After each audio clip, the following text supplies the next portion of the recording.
Good evening, everyone. Thank you very much for coming to the opening ceremony of the town's 250th anniversary celebration. Before we begin, before the program of the opening ceremony begins, I have a couple of announcements I'd like to make. Please listen. School and COVID protocols are requiring all those in the audience and when you are in the hall to wear a mask. The state protocol for on stage does not require people on stage to wear a mask. So if you are wondering why we up here are not wearing them, and you are, we're following the state guidelines for stage and audience. The program also has in it thank yous, but as it always happens, there are always people who contribute before or after the program has been officially done, and I'd like to give a shout out to some of those people. First of all, Nolly's Restaurant on Main Street provided the cast and crew here the afternoon's lunch, and we are very thankful for that. Most people got here about noon. They have been here working constantly. There are some of us who have been here since 10 o'clock in the morning, and so the lunch that they provided was indeed very helpful to us. There are two special Gilbert students that I would like to acknowledge. Both were here at 10 o'clock this morning. Their names are not in the program, but without their assistance in setting up the staging and the lights and the microphone, you wouldn't hear us. It would be quiet. But they are here, and they're working in the back. Carla Medor, who's a senior at Gilbert and is going on to a career in theater, and a college career in theater, and Ellis Zhang, who is a sophomore and will be doing a lot of the taking over for Carla after she graduates. Additionally, in the program, you will notice that we have thanked the Soldiers Monument Commission members who have contributed tremendously to making sure this production could go on. But special thanks to Commission member Thomas Sullivan. Thomas came here this morning and provided the technical director, Cash Pack, with additional help. We went through a couple of iterations, and with Thomas's help with Cash, we are now able to present to you what we think is a fairly organized program. We're doing as best as possible. Everybody that you see on stage is a volunteer, and everybody who is volunteering is, that you will see saying their parts, decided how they were going to do it. The scripts were not written by me, they were developed by them. There is a great deal of individuality here, and a great deal of creativity. This production would not have been able to go on at all without their assistance and their volunteering. Took a great deal of their own research to do it. So we will begin tonight, and with those announcements done, I guess you know where the exits are, this way. Anybody need a restroom facility at their end of go down to when you go out this door, go down to your right as far as you can, and you'll see restrooms down at that area. We are being live streamed tonight, and therefore it will be available in the future on the school's YouTube channel, TGS TV. So if you didn't hear everything tonight, you want to watch it some other night, please join us in doing that. As you saw outside, we have books, and I hope that we've entertained you enough tonight and excite you enough tonight that you say, I need to read some more about that history of, and there are several books out there you can pick up and enjoy. So we're going to begin tonight with the opening ceremony of the Winchester 250th anniversary, and I would like to welcome the chairperson Of the committee that has been working over the last 2 years planning this, the chairman of that 250th anniversary committee, please welcome Candy Perez.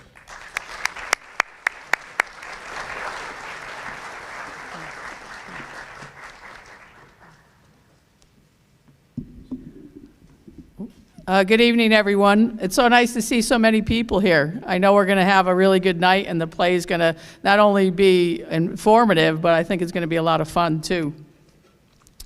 As you know, 250 years is an important milestone for just about everybody. So much has come and gone in our community since that time, but there's always one thing that I felt has been a constant, is that everybody always pulls together in the community. No matter what it is, people are always there for each other. And that is something from when we started till now, and will probably go on forever.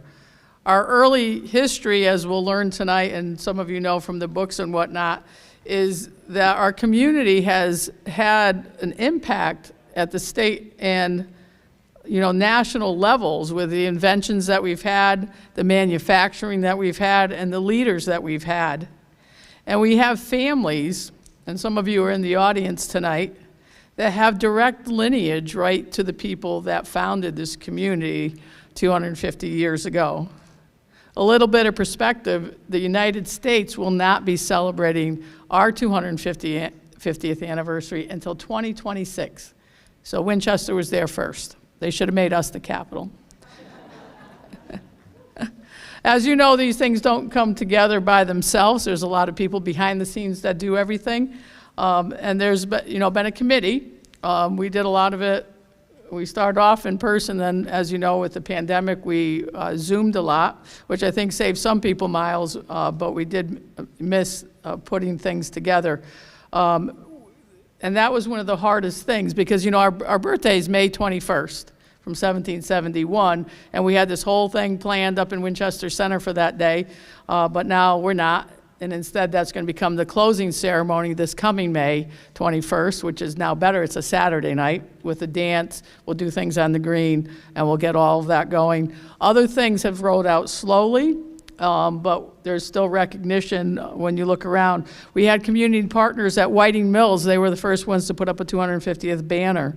True Value Hardware put up some signs, pictures within their store, and they also were helping sell some of the books. Nutmeg Potters recently did their window celebrating our 250th. The Elks Fishing Derby honored it. The Fire Department annual parade.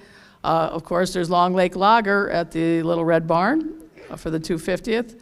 EDC had a storefront contest and incorporated that. On May 24th, our state representative had our 250th recognized at the state capitol. Our logo was created by two Gilbert students, Chloe Englace and Ileana Martinez, that you'll see on some of our things. The book, Founding to Flood, was written by Virginia Schultz-Charette, and you could get a copy of it outside, but I know that a lot of people have already bought that and has a lot of good history in it.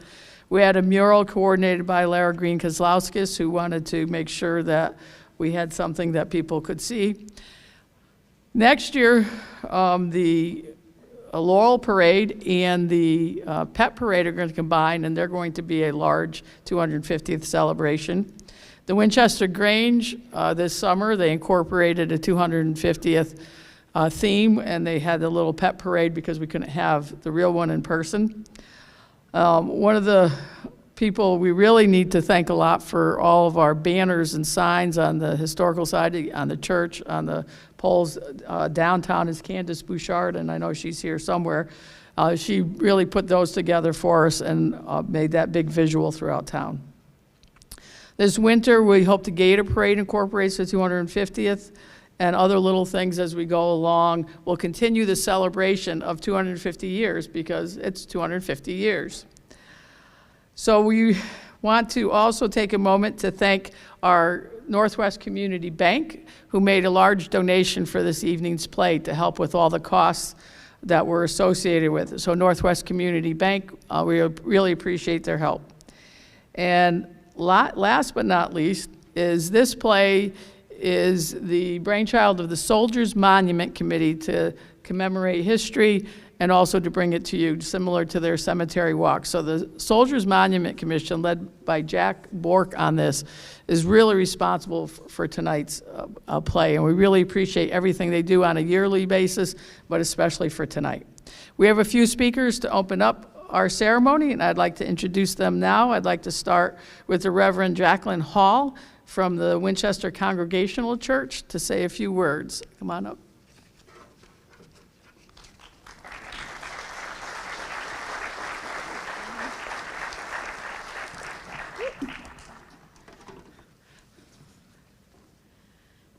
Good evening, town of Winchester.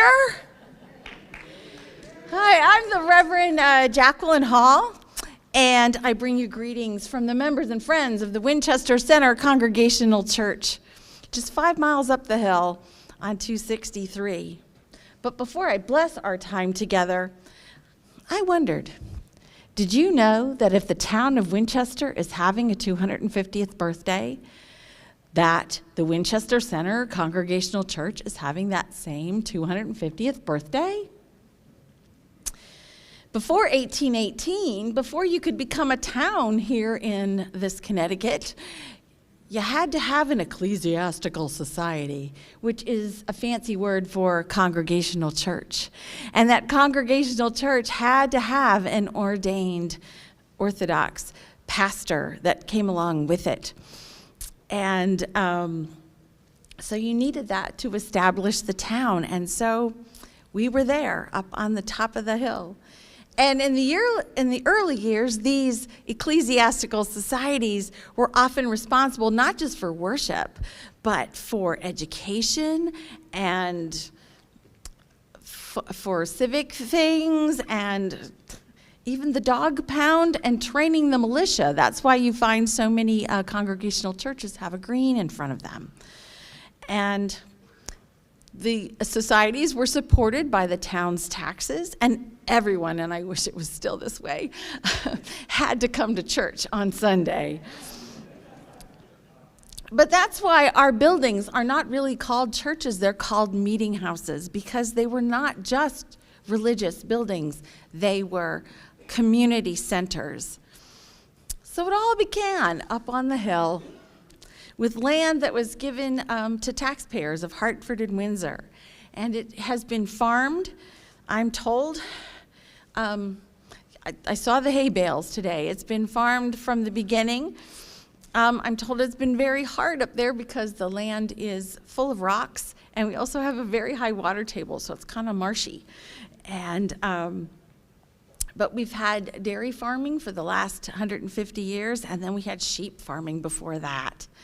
And the center was just a bustling place up until probably a little bit after the Civil War, because then the Industrial Revolution came and everything moved down here where there were factories and you had the water power from the river. But up there on the hill, we had a general store and still have a post office and the Grange, several businesses, several schoolhouses, and the Little Red Schoolhouse. I need to put a plug in for them. They're on Platt Road, and that house has been painstakingly put back together, restored, and it's beautiful. And you can tour it on special days. And actually, one of the homes on the green used to be a tavern. There was a private school up there until the 50s. But what's most exciting for me that I learned is that the Underground Railroad ran right through Winchester Center. And many of our older homes have rooms and places where people were hidden on their way to freedom. So I urge you all to come up and visit us sometime. Sunday morning, I'd love to see you. But you're welcome to come. There'll be, as Candy said, there's going to be a dance in May at the Grange, and watch your fall calendar, because hopefully we'll be able to revive Winchester Center Days again, and that's usually at the end of September. So now at this moment, I ask you to pray with me in whichever way you're most comfortable. Awesome Creator, you've blessed our town for over 250 years. We've seen abundance and hardship, recovered from natural disaster and troubles of our own making, but you've always been here with us. Gracious being, now as we head into our time of postponed celebration and into our future, we ask that you make this town feel like home. May it be a place where everyone knows that they are welcomed as a part of the community and are able to welcome others as they visit or come here to live. Let this be a place where respect is the way of relating to each other, where kindness and consideration are usual.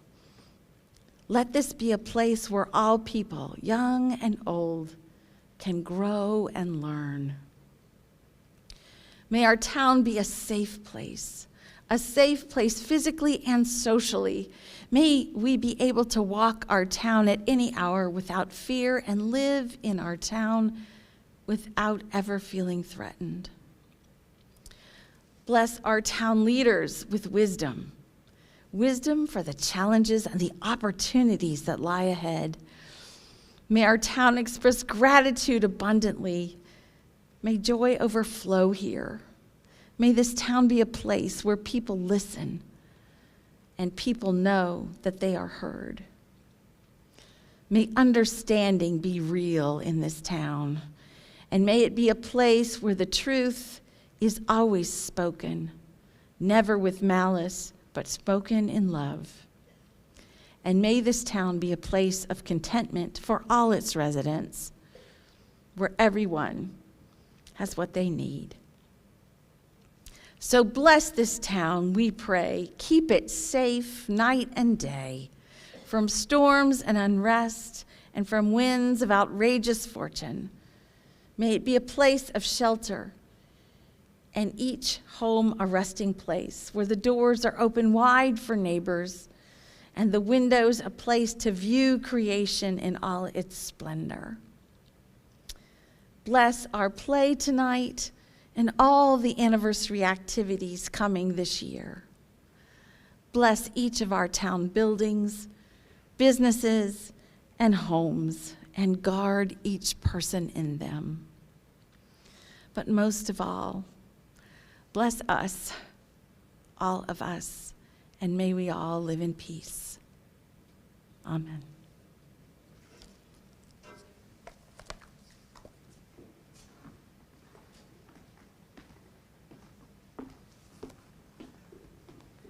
And now I'd like to introduce our town historian, Mrs. Millie Hudak.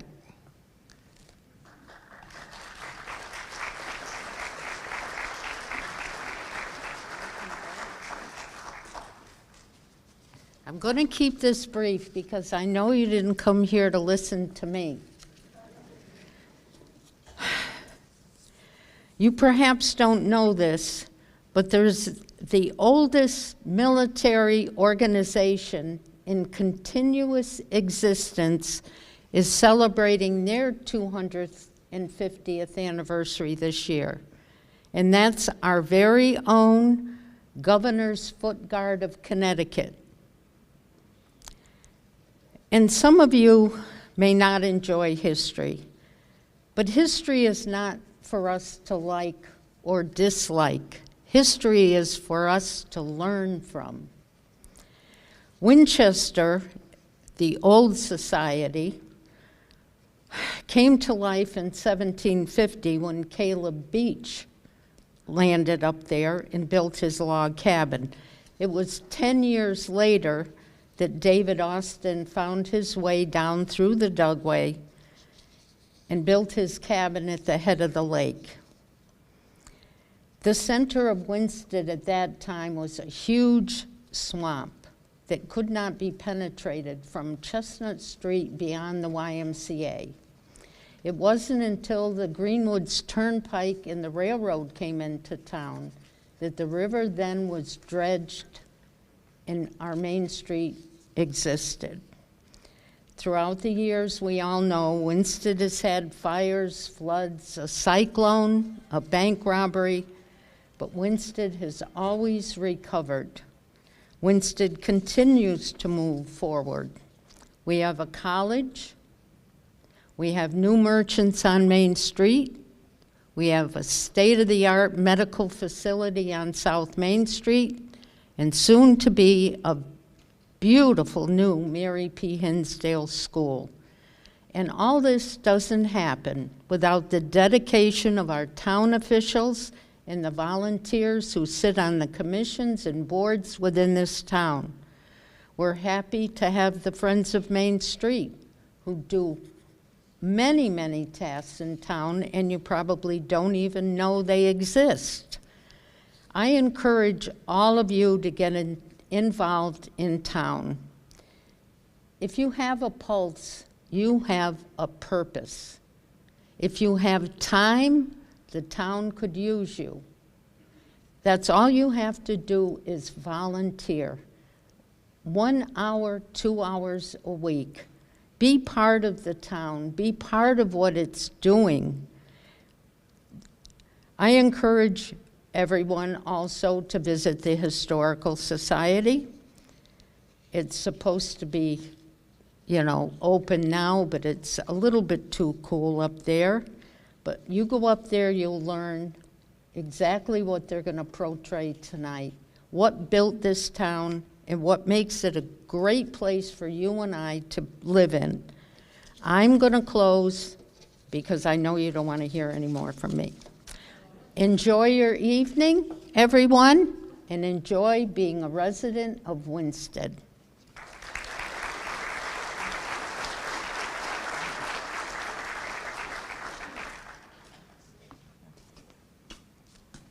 And now it's my pleasure to introduce our state representative, Jay Case.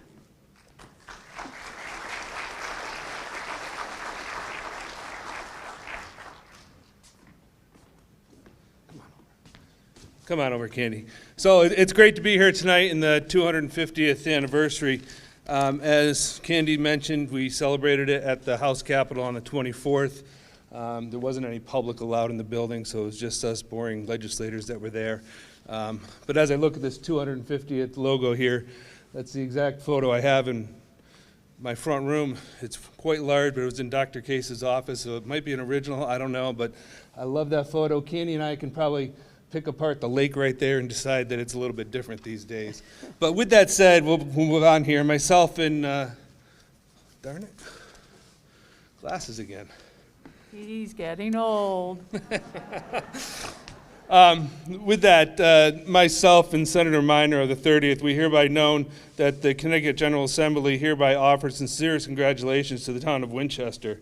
And I'm going to present this tonight to the chairwoman of the 250th club here. I call it the club, but the party. The hometown Winchester 250th anniversary. We join together in the jubilant celebration to honor the residents and our shared in love for our hometown of Winchester. Our town is one of the most resilient spirited, which has weathered storms of the 1955 Hurricane Connie and Hurricane Diane, which passed over Connecticut within 1 week. We have many, many, many things that have gone on in the town of Winchester, and we've adapted and we've overcome. The entire membership extends its best wishes on this occasion, given the 21st day of May 2021, which we actually had this done on that day. It's been sitting on my desk at the house, but that's okay. At the state capitol, signed by President Pro Tem Martin Looney, Speaker of the House Matt Ritter, and Secretary of State Denise Merrill. And with that, Candy, I want to thank you for having me, and congratulations, Winchester. Good. Thank you.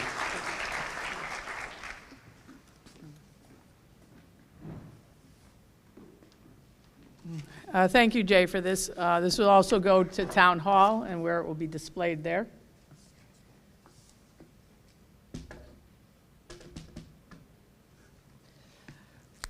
We also have an official statement from the Lieutenant Governor of the state of Connecticut.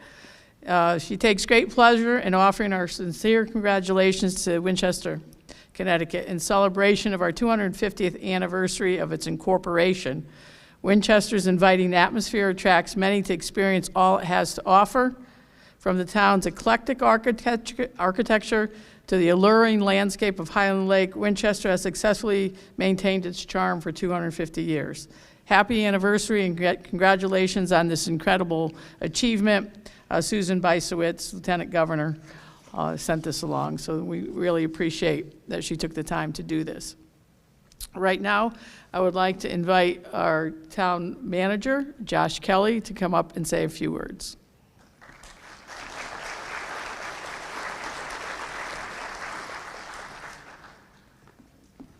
Get this started. There you go, this one. All right, thank you, Candy. And first and foremost, good evening, Winchester. How's everybody doing tonight? That's what I like to hear. So for those of you who don't know me, as Candy said, my name's Josh Kelly. I'm Winchester's 29th town manager after I took over the role in April after Bob Geiger took his retirement, and Bob's joining us here tonight. I am not from Winchester, as many of you know, of course. I'm joining you from Waterford, Connecticut. I'm following the state's motto, "He who transplants sustains," and it's been wonderful to be here. So thank you first and foremost for a very gracious and warm welcome. Founded in 1771, Winchester was just 4 years old when, in August of 1775, the king declared the colonies and, as part of the colony of Connecticut, Winchester, to be an open rebellion. Just a little more than a year later, Thomas Paine would write his ever-famous line, "These are the times that try men's souls." While Thomas Paine was obviously not very inclusive when he wrote this line, I can imagine the circumstances of the situation weighed equally on all members of the town, not just the men. As a town of just 5 years with a population of just a few hundred, Winchester got through the tumultuous era that was the American Revolution and went on to expand, grow, and thrive, but not without facing extraordinary challenges in the 245 years to follow. The residents of Winchester have faced tremendous loss through casualties of war, natural disaster, and yes, even theft. And every time that a hardship was faced and a loss was felt, that famous line, "These are the times that try men's souls," must have resonated with all of the members of this beautiful town. And as we struggle to move forward after a global pandemic that has taken the lives of over 5 million worldwide, including many of those that we know and love, this resonates with each of you in the auditorium today, I'm sure. And it does with me. But I'm here today to not remind you of that, but rather to remind you that the challenges that we face today are nothing compared to the promise of tomorrow. Because just a few lines after his dour beginning, Thomas Paine noted that we have this consolation with us, that the harder the conflict, the more glorious the triumph. Since I started here in my role in Winchester, I've been impressed, inspired, moved, and motivated by the kindness, thoughtfulness, and the care that I've seen exhibited, not just by one individual, but by the entire community as a whole, each and every day. These are the basic building blocks that any community needs to support each other through the hard times and better celebrate the good times. Winchester, and within it Winstead, are on the rise, with new businesses coming to our main street, with more volunteers coming out to support our town boards and commissions. And I want to thank Millie for the shout out. Please do get involved. As well as community programs and activities. And as we all know, we have an uptick of new residents joining us from other parts of the state and from around the country. The promise of tomorrow lies not in what may have befallen us yesterday, but rather in what we choose to do today. So today, we enjoy a wonderful performance put together by the Soldiers Monument Commission, and we honor, commemorate, and memorialize our past, giving it the respect it deserves and a special place in our hearts and minds. And as you head home, I hope that you will ask yourselves, your family members, and your friends this question: what can we do now that will make tomorrow and every day thereafter a little bit better? And not just for us, but for our Winchester and Winstead community as well. Whether you're joining us here in person at the Gilbert School or remotely on YouTube, I can't thank you enough for being here, for tuning in tonight for this kickoff of our town's 250th anniversary celebration. It's because of the caring community members just like yourselves that this town continues to grow to new heights. And I can't wait to see what the promise of tomorrow brings for us. Please enjoy the show.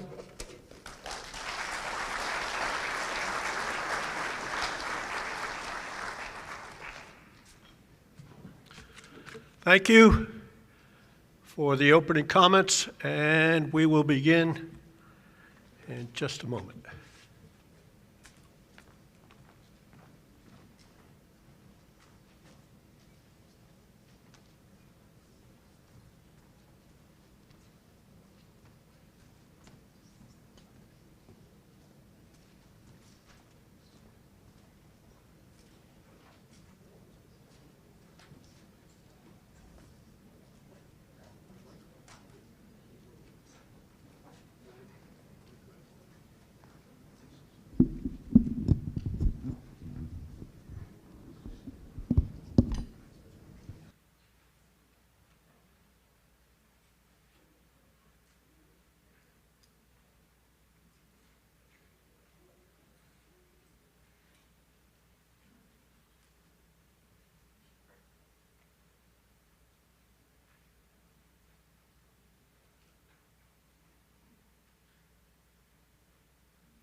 Some of the meat from the deer we just killed and have a wonderful feast this evening. Strange, there appears to be plentiful game in this area, but I've seen no signs of any Indians. Perhaps this was native hunting grounds only. I never expected this area to be so hilly, not like the Connecticut River Valley where we live.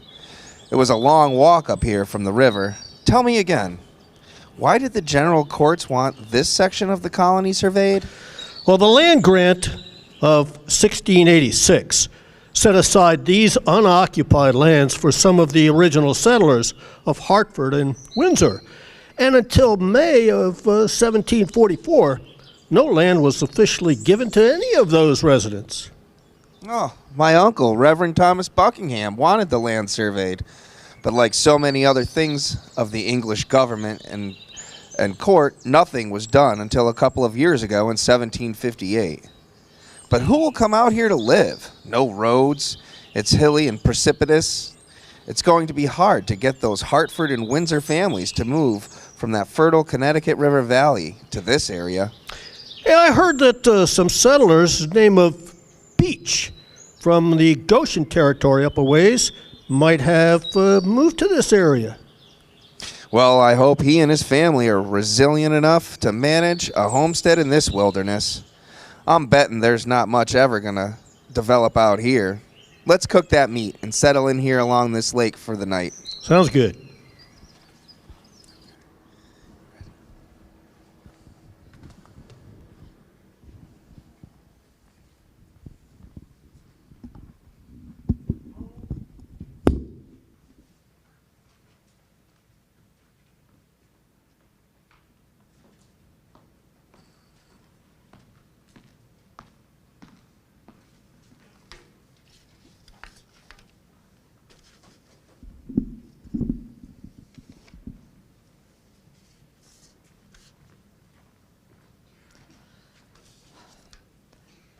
They call me the Widow Everett. My husband, Josiah, bought land up this way. He saw great promise in it. Josiah died. And I decided, well, we're still going. And I packed up the 7 children and my aged mother, and we moved up to Winchester, where there were only 3 other families living at that time. The first settler was Caleb Beach. And he had built the first home that we had in the town. But he sold the property and headed back to Goshen, where he died a few years later. And another house was built where he had lived, and that stone chimney still stands there today. So while many of you may have heard of Caleb Beach, I'm not sure you're familiar with Mr. David Austin. He was a very prominent citizen of the time.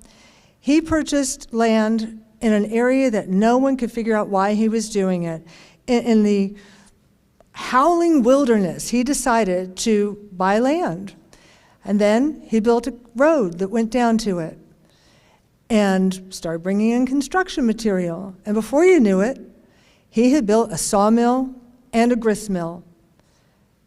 What a forward-thinking man he was, because he had harnessed the water power, and with people coming and settling in the area, the need for lumber would exist, and of course a grist mill was wonderfully helpful to those of us living here. So as the town continued to grow and prosper, we decided it was time that we become established as a formal township. And we had to petition the colonial legislature in Hartford. And in 1771, they decided that we were now an official township. And with that township recognition came roads. We had the Greenwood Turnpike and the Waterbury Turnpike, places that would connect us with the outside world, and travelers and settlers and supplies could come in. And we started to prosper. And at the same time that we started prospering, we started realizing, what in the world do we need to be part of King George in England? We're doing very well on our own, and he's not here to help us. In fact, he's taxing us.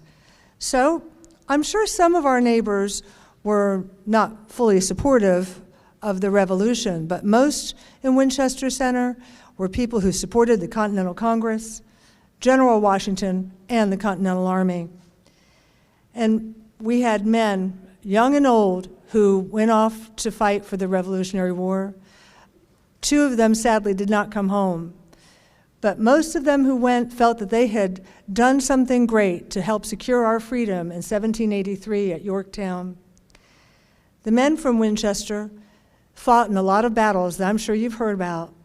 Lexington and Concord, the Battle of Bunker Hill. They were with General Washington when he retreated through New Jersey and fought valiantly at the battles of Trenton and Princeton.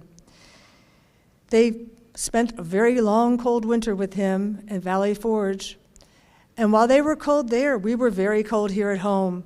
We spent our time making things to keep them warm, sending off socks and caps and all sorts of clothing, whatever we could do to help out. And while it was hard for us to be here at home, we believed in the purpose of what we were doing, and we persevered through the hardships. We proved ourselves to be very resilient people. You know, one battle I forgot to mention was the Battle of Saratoga. That's the battle where General Burgoyne surrenders to Connecticut's own General Benedict Arnold, who we're not going to discuss tonight at all. But on his staff, General Arnold's staff, was a relative of someone fighting from Winchester, Amasa Wade. And somehow, when General Burgoyne surrendered, he had to surrender his royal coach. And that coach came back with Amasa, and he was the envy of everyone on Sunday mornings when they would take the royal coach to church and back. It certainly was quite the sight. So now that we had gained our independence from Great Britain and peace prevailed, more and more people began to find their way to our beautiful place in the world.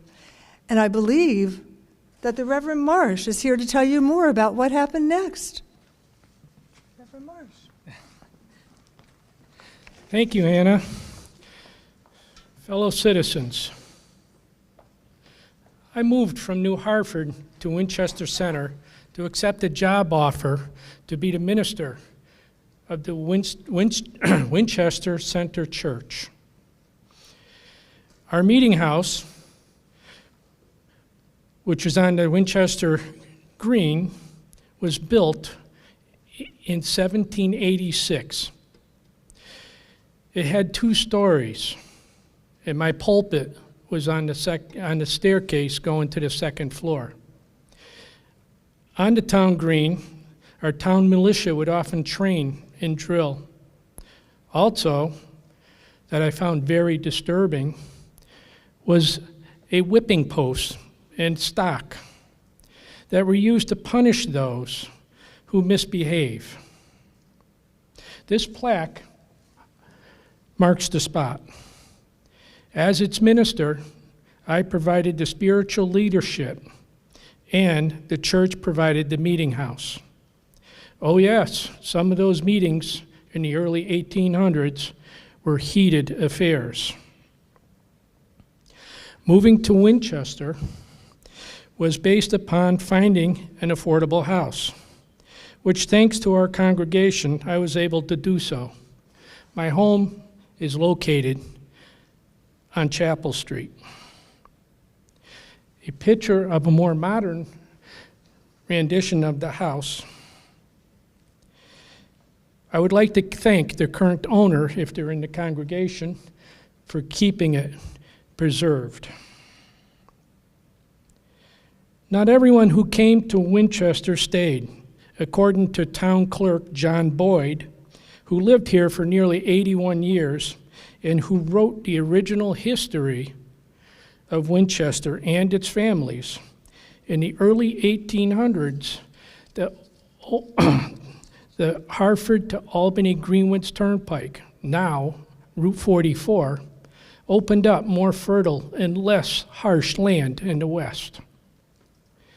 Many of the younger residents who settled in what is known as Danbury Quarter area of our town abandoned their property and headed west to Oneida area of New York State. The old-timers here nicknamed this the Great Exodus. Old cellar holes are all that remain of their existence.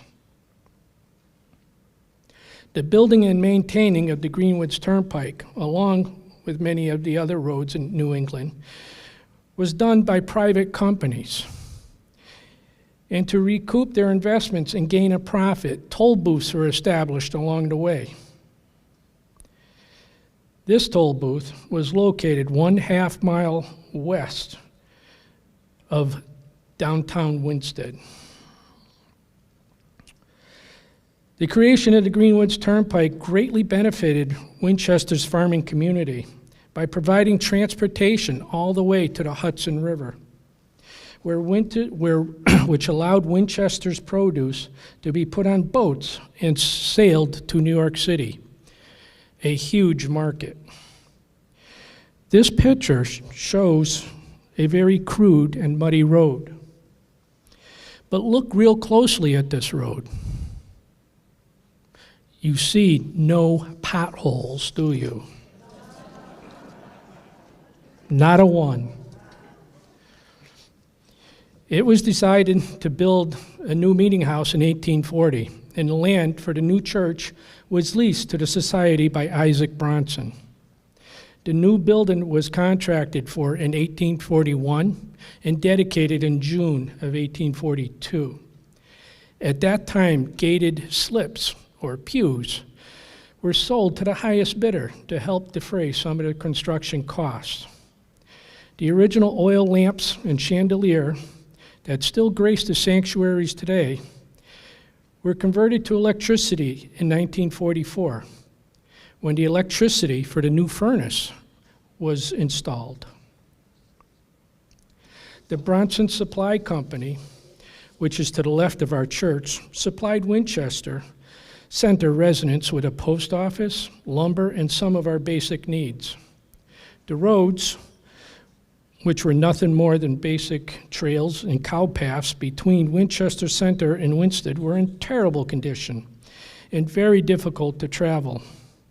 Year after year, we would petition the selectmen for a new road, but it kept getting voted down. Persistence paid off, and the Winchester Old Society finally got our new road. Boyd Street and a new Winchester Road were built, saving a 1/2 mile of travel and eliminating a few very steep hills, making transportation of goods and people between Winsted and Winchester much easier. Yes, Winchester's Old Society was very resilient. As transportation evolved, Winsted got a railroad.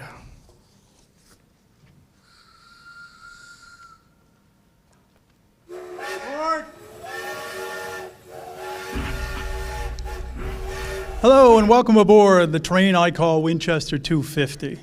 My name is Jim Pettit. I'm very proud and grateful to say I was raised here in this community named Winsted in the town of Winchester.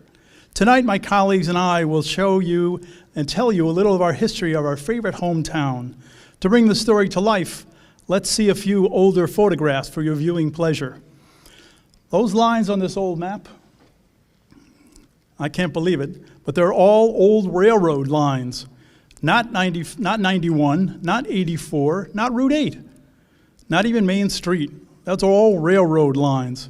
Incredible. Isn't this map from 1877 amazing? Look at all the houses, the huge factories, the small shops, the rivers, the lake, the streets. Can anybody see buildings you recognize?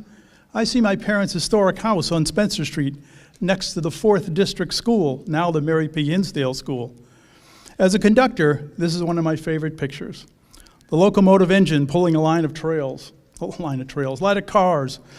In 1849, the first train rolled into Winstead, providing a faster and cheaper means of delivering many people and products into town, but also carrying our products not just to the cities and towns in Connecticut, but taking them to markets all over the world.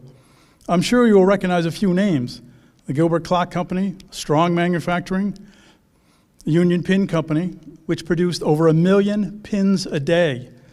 Amazing. In town, we sent treated lumber, leather, furs, building materials, hand tools, dairy products, farm equipment, casket hardware, some of which adorn the fine caskets of Presidents Ulysses S. Grant and Benjamin Harrison, as well as the wealthy philanthropist Cornelius Vanderbilt, to name a few dignitaries, as well as a few of our own local heroes and citizens. We had woolen mills, blacksmiths. We had ice houses to preserve farm products for transport. There was even one on the corner of Lake and Meadow Streets. I delivered the Hartford Courant there as a boy. Winstead and Winchester continued to grow and prosper. In 1850, the population was about 2,000 people. In 1900, the population grew to almost 8,000, and many more people and growth to follow. With water power from Mad River, Still River, and even the lake runoff, plentiful free water meant cheap power to provide jobs for thousands of people and run factories to turn out thousands of great products, all attracting more people to our beautiful and growing town. This is our classic Main Street. That's the YMCA at the bend in the road. That looks like St. Joseph's steeple in the background, one of the many beautiful houses of worship and churches built by local skilled craftsmen with at least one, the Second Congregational Church, with several Tiffany and Company glass stained windows. That church is still vibrant today. I couldn't tell if that was Main Street or the East End Park. I think it's East End Park. Look at all the shops. Before railroads, goods, and transportation was brought by horse and carts. I'm happy to see someone put a blanket on one of their horses. The former Winstead train station at the corner of Willow and Bridge Streets, with the old Winstead Furniture Company building in the background. We've had our share of weather issues. This is the 1898 ice storm. At one time, there was an east and west Winstead with trolley service up and down town as well as to Torrington. Recognize anyone waiting for the train? On some days, we had as many as 6 trains stopping in town. That's a lot of freight being delivered and shipped, with people visiting, shopping, and moving here to live and prosper. At one time, we had 2 train railroad companies coming into town. The Naugatuck Railroad going north to south and south to Winstead to Bridgeport and on to New York. The New Haven Railroad going east to west, Hartford to Canaan and beyond. This is one of the round tables in Winstead, allowing the locomotive to turn and change direction. One was located behind the former A&P on Willow Street, and the other, I believe, on John Street. Simple yet functionable. The Opera House in Winstead, downtown, attracted many famous performers, including the John Philip Sousa Band, and entertainers, including Mark Twain.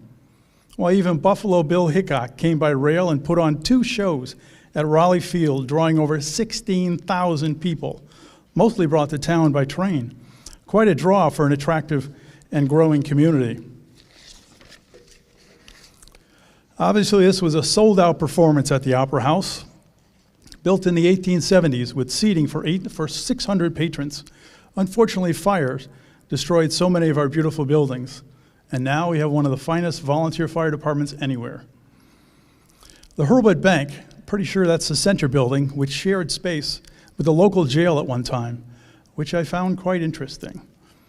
Water power was cheap and plentiful. This is a picture of Boyd's Water Wheel on Lake Street, which was for an iron forge shop powered by the falling water from Highland Lake to Main Street. Many businessmen built dams to power their factories. This dam was in the Still River. was for the Gilbert Clock Company factory on North Main Street. Horses needed to be taken care of as well, and this shop, it looks like the Berg in Buckley, provided livery and blacksmith services. This last photograph, the Winstead Edge and Tool Company on Lake and Meadow Streets, they produce fine steel tools for carpenters and construction projects used locally and shipped to ports far and wide. I wish I could go on. There's so much to talk about, so much to learn about.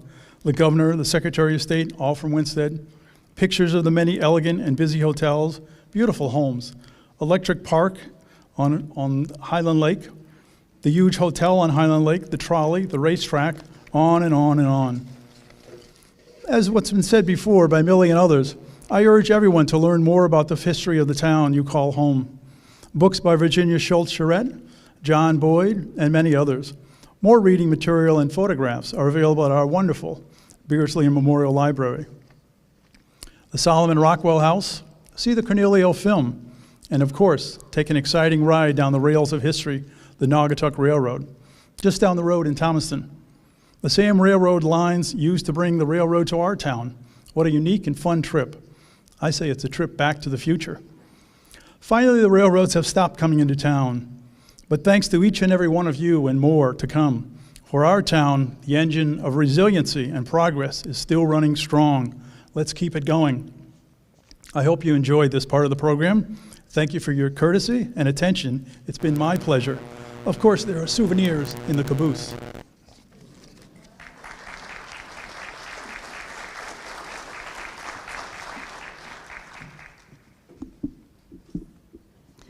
I want to say thank you, Jim, or thank you, Mr. Train Conductor.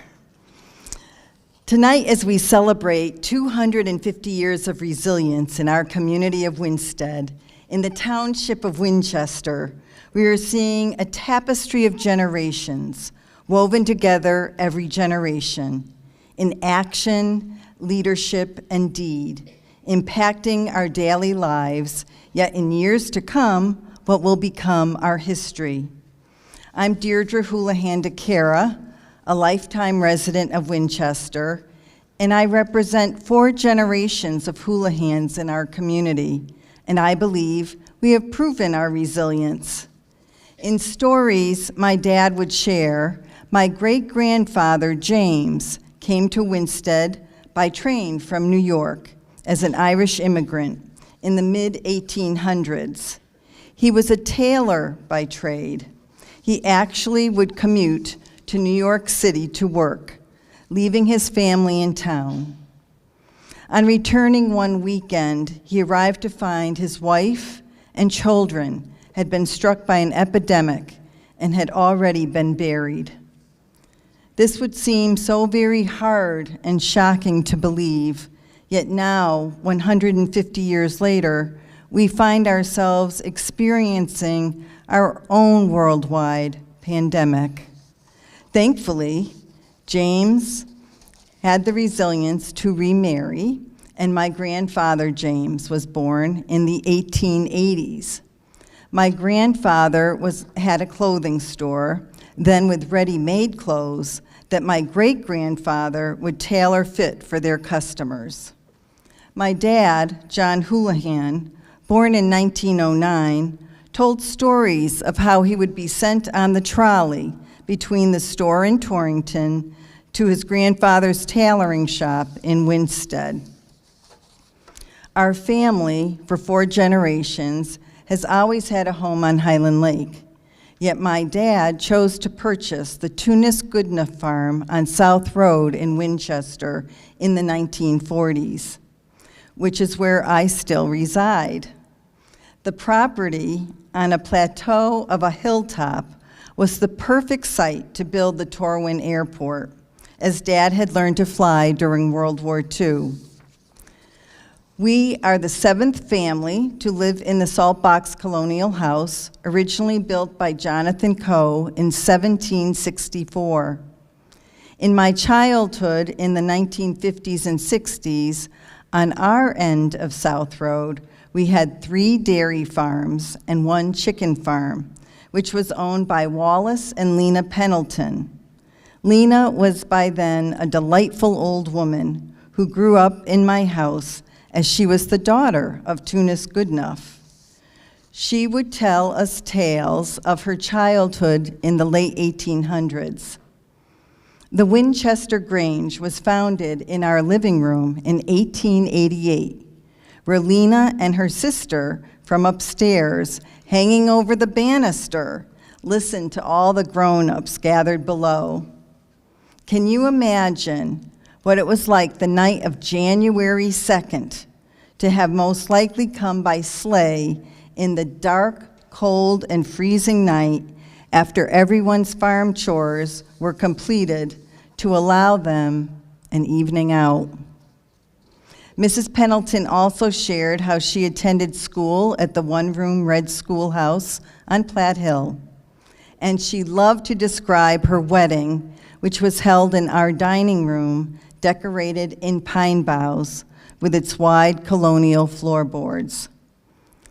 Looking back on an idyllic childhood in Winchester, we swam at Park Pond, played with our country neighbors, attended Grange meetings, and helped with blueberry bazaars for the Winchester Congregational Church. We knew Mr. Elliott Bronson of Winchester Center, who wrote the Annals of Winchester, Volume 2, published in 1972, along with Frank DeMars, who promoted Winstead as the Laurel City back in the 1930s. And some of us here tonight in the play and in the audience appeared in Winchester's 200th anniversary pageant on the Winchester Green, directed by my mom, Virginia, and Marion Beecher, a pillar in our Grange.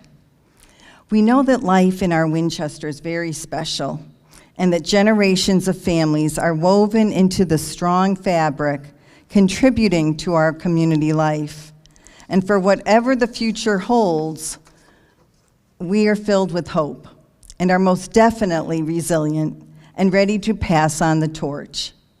I remember my dad sharing with me in 1990 at a rededication ceremony of the Soldiers' Monument that 4 generations of our family had stood on these grounds, as his dad and grandfather had been present at the dedication in 1890.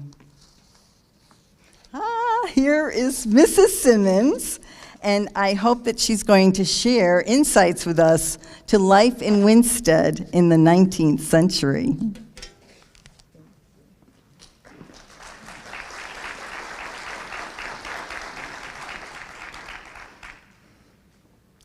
Well, I am here to tell you about things in Winstead during the 19th century, which is not such an easy thing to describe since the town was rather divided geographically. We had the East Village and the West Village and the flats in between. The East Village being the area of town that had settlers first, and the church up on Wallens Hill, where we now have East End Park. That whole section was the East Village. And then we had West Village. The West Village being more farm country, up by where Spencer Street is, in that general area. And each side had their shops and grocers that they liked to go and visit and do their business at. And in fact, there was a post office both in the East Village and the West Village. So imagine our surprise one morning when we woke up to find out that the Postmaster General in Washington City had declared that immediately the post offices in East and West Village were to cease operation, and they appointed Thomas Clark, the newspaper editor, to be the postmaster at a newly designated location on the flats. And you know, I heard that President Lincoln said that one of the things that he lost the most sleep about during the war was what to do to resolve the division in Winstead as regards the 2 post offices. And we had the same sort of situation with the churches. You had the First Congregational Church in the East Village. And at some point, people decided they wanted a church in the West Village. So they left what is now the First Church of Winstead, and they formed the Second Congregational Church in the West Village. I will say, though, that when they built the train depot, they put it right in the middle of town, right there in the flats. But there was a lot less contention than I might be making out to seem. During the Civil War, the ladies of Winstead came together and they worked to help provide things through the U.S. Sanitary Commission. In fact, the ladies of Winstead banded together and made coats and matching pantaloons for an entire rifle company. And when we were finished, we stuffed their pockets with little religious tracts and housewives, a little sewing kit for them to take off to war. And I personally am very active in the Women's Auxiliary of the Grand Army of the Republic. And we've had fundraisers here in town and done all that we could to help raise awareness for the soldiers who fought in the war, for the nurses who served, and for the families of those who lost their loved ones serving in the war. And in fact, I think I hear that train whistle. I need to head down to Hartford. I've got my bag packed, and I'm going to go do some more fundraising.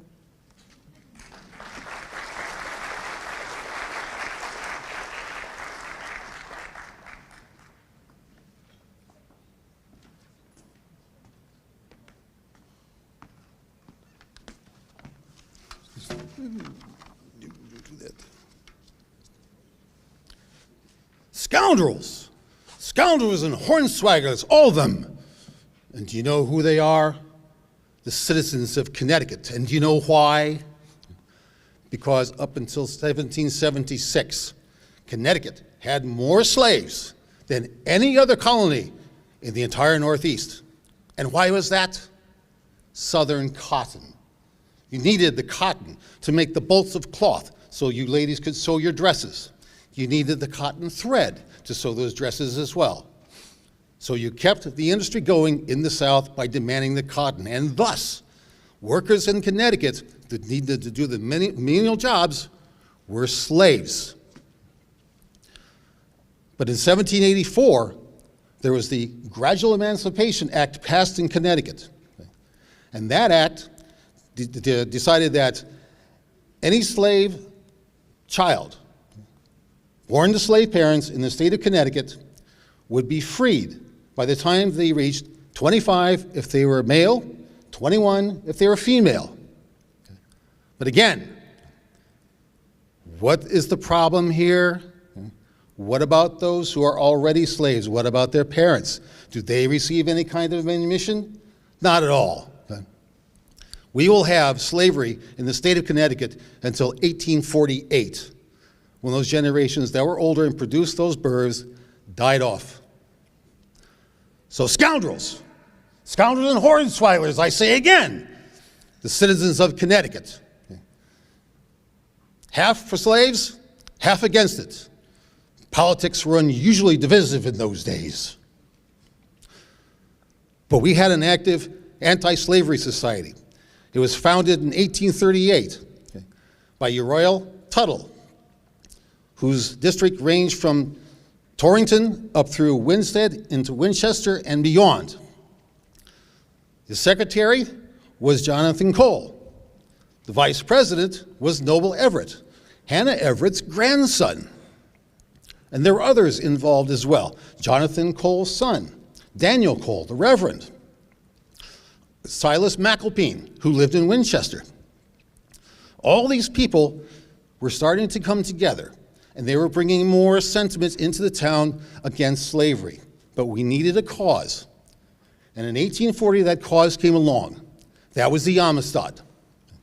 The Amistad was a slave schooner, Spanish-owned, coming back with a cargo of slaves from Sierra Leone to Jamaica.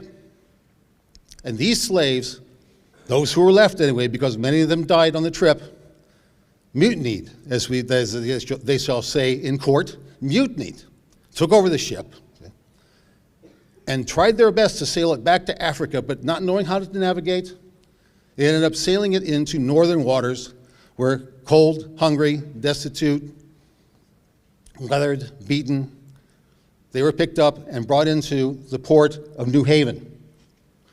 Now we have another problem. This mutiny happened on the open seas. There is no jurisdiction anywhere for any country on the open seas. But they're in the United States territorial waters now, subject to United States laws. Slavery in Connecticut has essentially been abolished and will completely disappear by 1848. So what do we do now with these slaves? We put them on trial. And our own William Holabird, who is the district attorney for the state of Connecticut, is the prosecutor. And he has absolutely no use for abolitionists whatsoever. He would love to see these slaves get the guilty plea and sent back to wherever they were coming from, Spain, Jamaica, wherever they're to end up, and not be our problem anymore. But he lost. Okay? The slaves are set free, and we now had our cause. Okay? We now had our victory. Okay? It drew more people into the anti-slave movement. And now you start to get what was called the Underground Railroad. The Underground Railroad was neither underground nor a railroad. It was simply a collection of houses and barns that were way stations that served as a way for the slaves to rest and recuperate and gain sustenance before they continued on their journey farther north, wherever it is they were going. So all these people who I had just mentioned, they were all involved in the Underground Railroad. They all had way stations. There were many towns along the way that acted as way stations. Farmington was the best known. There were the way stations in Danbury and Torrington and Waterbury, Washington, and on up and through Winstead and into Winchester, and on up north to Massachusetts. So we don't know how many stations there were. There's no record of that. We have no record of how many slaves were saved. Okay? All we know is that it was working and sentiment was growing. And now we're getting towards the end of the 1840s and into the 1850s. Harriet Beecher Stowe publishes her world-renowned novel, Uncle Tom's Cabin. Sold millions of copies. Okay? And the anti-slavery movement gains really big steam. Towards the end of the decade, in 1859, John Brown attempts his capture of the arsenal in Harper's Ferry, Virginia, not West Virginia, but Virginia at that time. It failed. He was put on trial, convicted of treason, and executed. And he was, by the way, the first American citizen ever convicted of treason in the United States up to that point. By 1860, we have Lincoln and the Republicans who win the election. The South now is extremely worried that the North is going, or not the North of the United States is going to abolish slavery all over the United States, since the sentiment in the North is so strong against it. 11 states secede from the Union. They form their own country called the Confederate States of America. In April 12th of 1861, Fort Sumter is fired on, and the war starts for 4 deadly, bloody years. Now, I'm not going to tell you about those 4 bloody years. I have a man here who is going to tell you a much more worthwhile story, a man who became a Medal of Honor holder, Samuel Horne.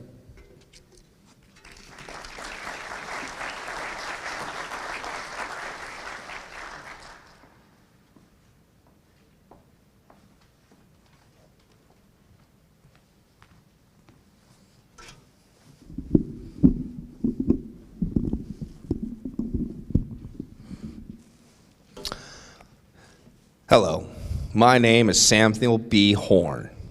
On April 15, 1861, the Winstead Herald editor, Thomas A. Clark, presided over a meeting held in Winstead to encourage young men to answer the call by President Abraham Lincoln for the 90-day volunteers to serve in the Union Army. As an Irish-born teenager, I was one of the first to step forward and step into the annals of Winstead history. 352 men enlisted in the Union and fought many battles, including Antietam, Cold Harbor, Port Hudson, and Petersburg. In all, 57 men from our town lost their lives. I was assembled into the 2nd Regiment Infantry, Company K, and then taken out after 90 days. I then rejoined as a sergeant into Company E of the 11th Infantry, which began a string of promotions until I was made captain of Company H. I saw action 25 times, and I was wounded 3. During the Cold Harbor Campaign on June 3rd, 1864, I was wounded twice within the hour. The painful shoulder wound made the overnight travel in a wagon over rutted roads to the field hospital a painful memory. The pain, the loss of blood, the lack of food made it the most wretched 24 hours in my Army life. 3 days after being promoted to captain, I received my final injury at Chapin's Farm on September 29th, 1864, which earned me the Medal of Honor. I was gravely wounded while carrying out an order to the front lines. My horse was shot from under me. I was pulled out from beneath the dead animal with severe internal injuries. I made my way by foot to the front lines and completed my mission. My long recovery took me off the battlefield, but my discharge on November 17th, 1864, did not take me out of the war. I volunteered, and I joined the Provost Marshal's office, which investigated criminal activities like counterfeiting and espionage. After the war, I eventually made my way back to Connecticut, where I set up a law practice. I was elected to the Connecticut State Legislature representing Winstead in 1884, the first foreign-born representative to do so. In 1887, Connecticut Governor Phineas Lounsbury made me his aide with the rank of colonel. In 1870, Palmer Post 33 of the GAR, Grand Army of the Republic, which I helped to organize, suggested building a monument to honor men who enlisted in Winchester to fight for the Union in the American Civil War. The GAR, the predecessor of the VFW, was commanded by me in 1888. I was also a charter member of the Winstead Elks Club. In the late 1880s, Winstead tanner John T. Rockwell and local merchants Caleb and William L. Camp donated 2 acres of land on Crown Street on which to build the monument. The site was formerly Camp's Hill. With the site determined, the Palmer Post and many other organizations and individuals contributed to raise funds. In 1887, Palmer Post turned management of the project over to Winchester Soldiers Memorial Association. Construction of the monument and park cost nearly $15,000, almost double the $7,500 that had been projected. The first stone wasn't laid until 1889, without much fanfare. In 1909, the Memorial Park Association turned the property and funds over to the town of Winchester to manage. In 1985, the Board of Selectmen, under Mayor Francis Hicks, established the Soldiers Monument Commission to oversee the site. The commission continues to do programming and fundraising. Soldiers Monument is styled after a Gothic revival tower. It is nearly 64 feet tall from the ground to the top of the flagpole. The monument was dedicated on September 11th, 1890, the date that the Connecticut Volunteers mustered in. They were the honored guests of the celebration. An estimated 10 to 20,000 spectators and guests attended, including the mayor, governor, Civil War veterans, other dignitaries, and marching bands. Special trains transported out-of-towners to Winstead for the dedication ceremony. A huge procession marched along Main Street, passing buildings that had been elaborately decorated with red, white, and blue bunting, banners, and flags. There was a great deal of newspaper coverage about the event, both before and after the dedication took place. The day after the dedication of the Winchester Monument on September 1890, I left Winstead to assume my position as consul at St. Thomas, West Indies, appointed by President Benjamin Harris. In 1895, I became Connecticut's labor commissioner, and on November 19, 1897, I was awarded the Medal of Honor for heroism in the Civil War. Starting around the beginning of the 20th century until the early 1920s, I was editor and part owner of the Winstead Herald.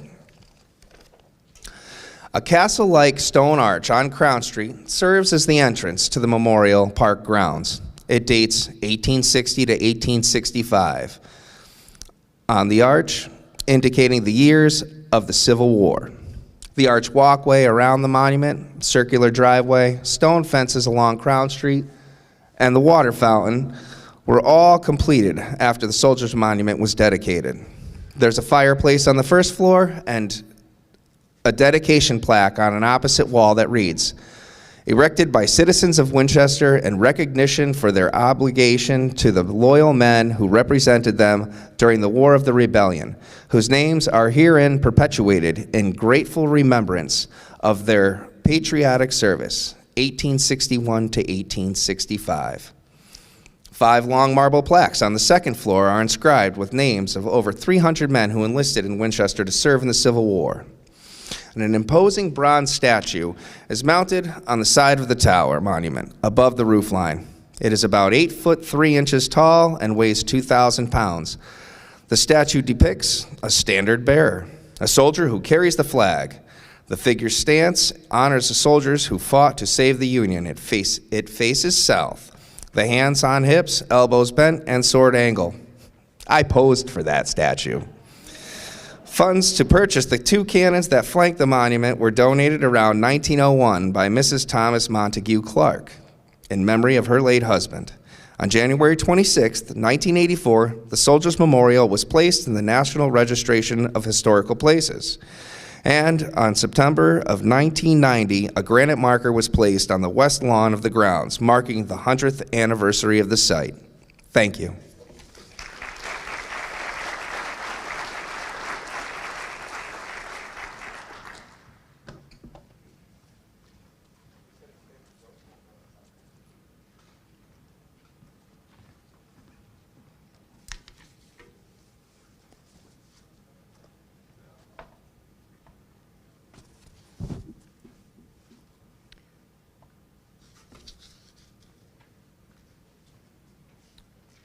Hello.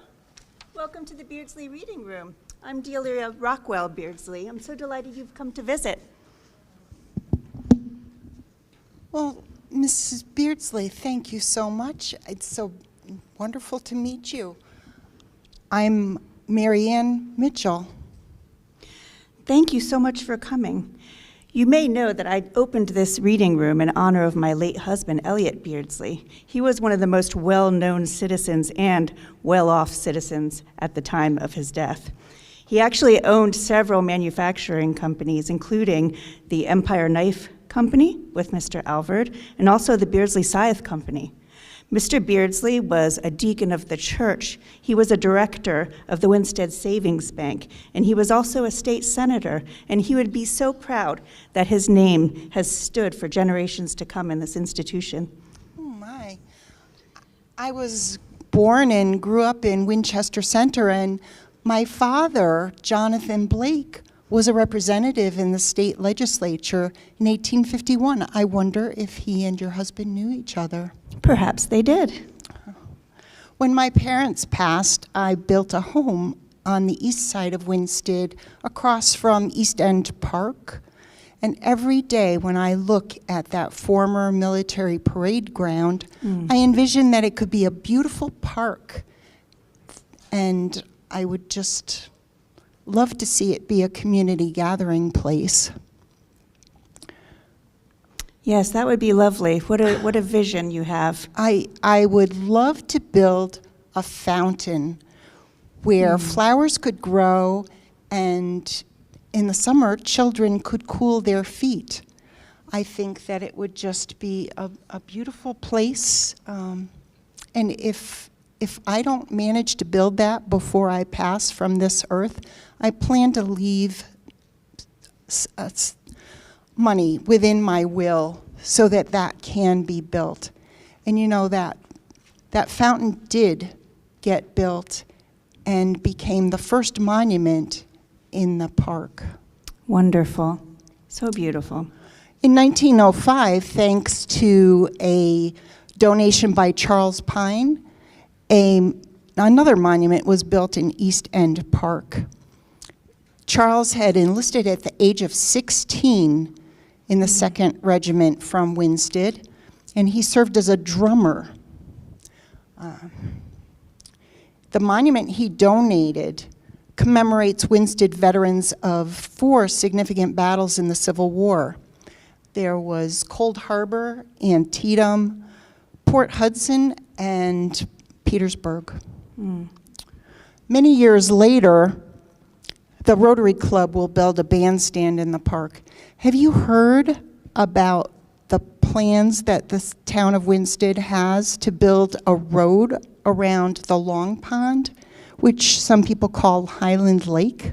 Oh, no, goodness, please, I'd love to hear about it. Harvey Wakefield, who was a farmer in Colebrook, donated a large bequest to the town of Winstead to build the road and improve the existing path.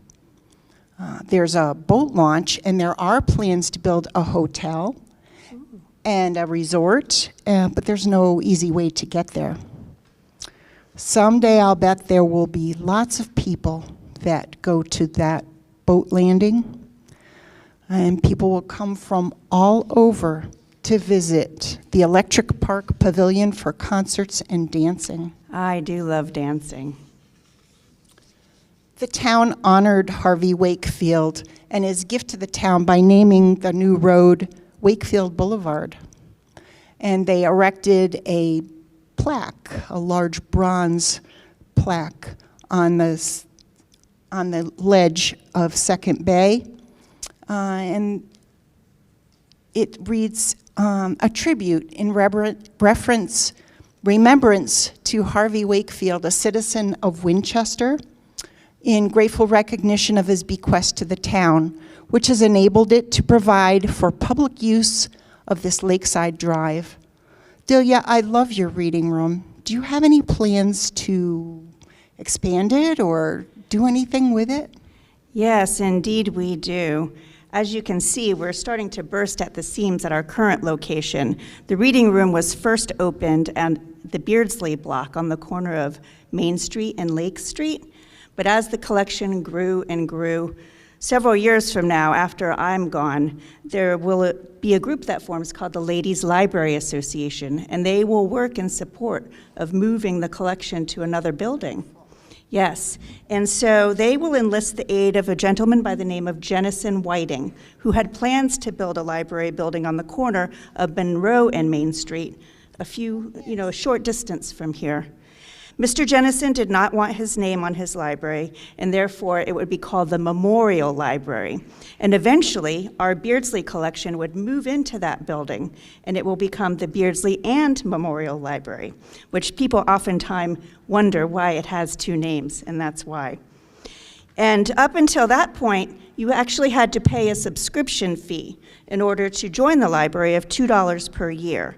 But in 1899, the Beardsley and Memorial Library would become a free, publicly funded library for the citizens of Winchester and Winstead. Now, as you can see, this is the beautiful building that we all know and love today. I mentioned earlier when I introduced myself that my name is Delia Rockwell Beardsley. My family were the Rockwell family that moved down from Colebrook and built a beautiful home on Prospect Street, the Solomon Rockwell House, which eventually would be given back to the town and would become its historical society. Now, when I passed away, I was living in that home at the time, and in my obituary, they said such wonderful things about me and about my benevolence to the town. And I'd like to read to you a little passage from there. It said, "In one thing we especially rejoice today, that while contributing to the happiness of an untold number of persons, Mrs. Beardsley has secured for her own name a monument more enduring than the costliest of marble. The death of such a person is the severest loss a community can sustain. Let us hope her example in doing good for others may be followed by all who enjoy its benefits." And I'm so pleased to see that so many in our community have followed in those philanthropic footsteps as we have. Do you know of any other places? Well, you know, the East End Park is near and dear to my heart. It has been improved by the gifts of so many people. In 1927, a drinking fountain was donated by Jane Nesbitt in memory of her father, Samuel W. Pine. It was built next to the Civil War monument that her brother, Samuel H. Pine, built in commemoration of the Winstead veterans that fought in four of the battles of the Civil War. The benefactors of our town were also responsible for building such places as the Litchfield County Hospital, which was built through the combined efforts of donations and fundraising and also appropriations from the state legislature over many, many years.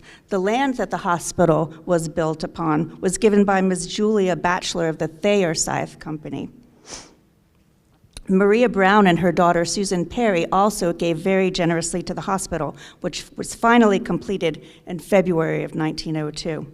Additionally, the Batchelor family gave money and continued their support of the hospital by building a very spacious 20-room nurses' home adjacent to the hospital. The home opened in May of 1912, and it helped provide accommodations nearby for the staff and for the trainees of the hospital. It was really a wonderful thing. And let's also remember, oh yes, the area around Rowley Street. Around Rowley Street, the Woodruff Gate beautifully marks the entrance to the Forest View Cemetery and the recreational areas there. And that was through the donation of Mr. Alfred Woodruff, and he gave $5,000 to build the beautiful gate. And did you know that the area right next to there at one time was going to be a dumping ground? A dumping ground. And through the generosity of Mr. Gaylord and Mr. Tiffany, they had the vision of making it a playground and a recreational area for children and families. And that is the beautiful facility that exists there today. During her lifetime, Mary Ann Blake Mitchell was a teacher and quietly gave to so many people and charities. When she died 130 years ago, her obituary stated, "She bestowed her liberal benefactions to so many different persons that no one can estimate the amount of good done by her charities. One of the best type of New England women has finished her work." Yes, I'm honored, and as I'm sure you are also, to be among the ranks of the very resilient and gracious citizens of our great town. Their generosity made Winchester become a better place to live for all.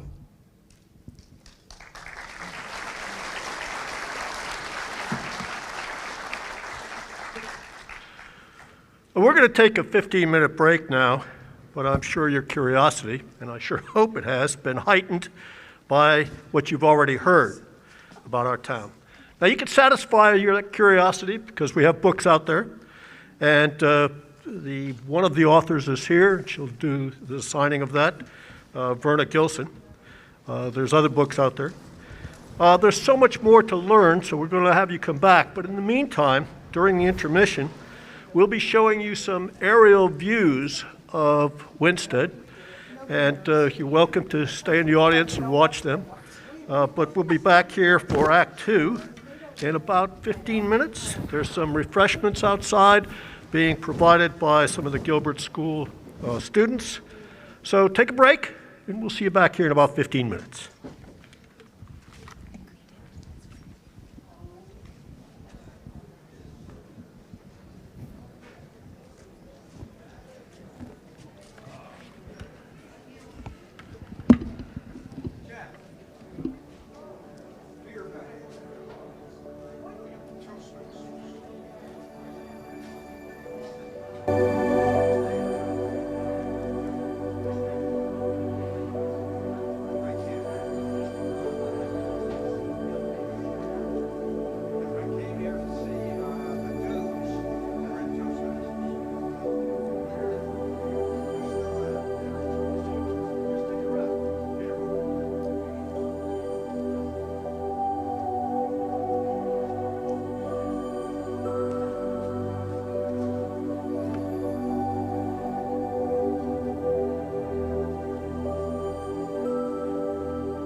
over the age of 35, this is how much earwax is trapped.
We hope you've enjoyed the videos.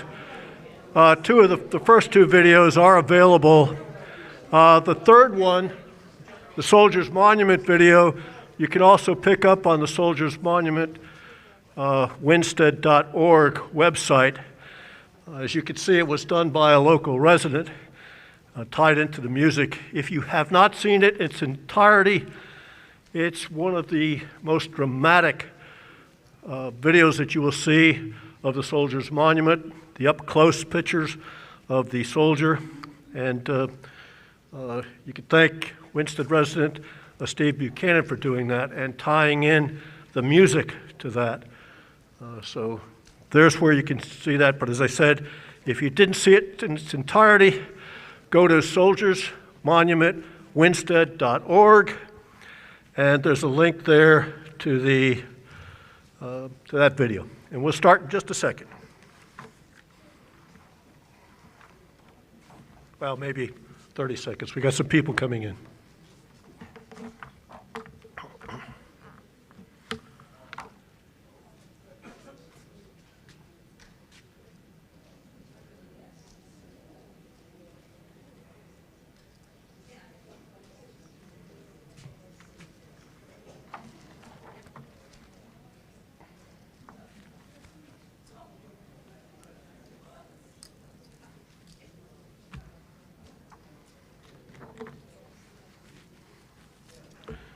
Cash, go.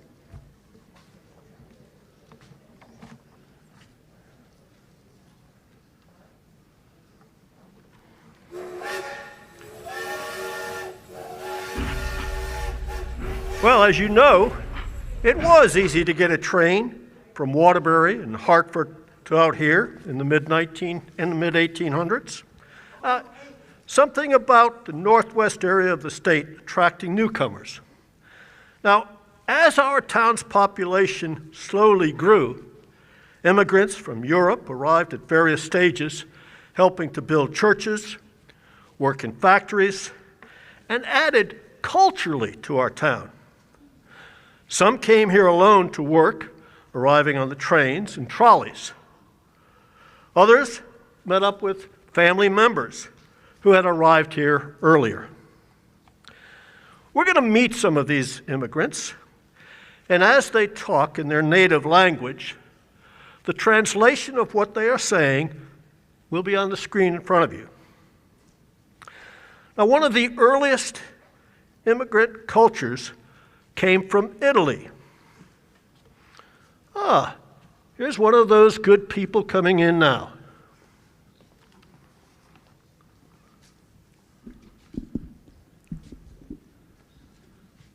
Così tante persone. Cerca mio marito, è stato un viaggio lungo. Mi sono viaggiato 13 giorni in barca. Vengo da Genova, Italia, a Ellis Island, New York. Da lì mi sono viaggiata in treno per Winstead. Tante persone. Mio marito è venuto a Winstead l'anno scorso, 1913. Lui lavora nella Chiesa Cattolica come operaio. Lavora per un buon uomo, signor Joseph Carey.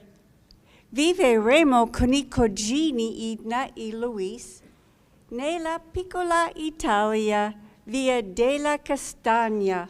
Lavoro con Edna presso la Maleficio. Noi risparmiamo soldi per comprare una casa, iniziare la nostra famiglia. Opportunità in America, opportunità nel Winstead. Mi sono contento stare qui. Vedo mio marito. Leo, amore mio, qui sono. Amore mio, sono qui. Leo, amore mio, qui sono. Amore mio, sono qui. Thank you for sharing your story. Well, here comes another traveler. I understand your relatives came from Ireland. Can you please share your story with us? I will, for sure. Rugu agus tógu in éireann mé, ceann na háiteanna is deise ar dón.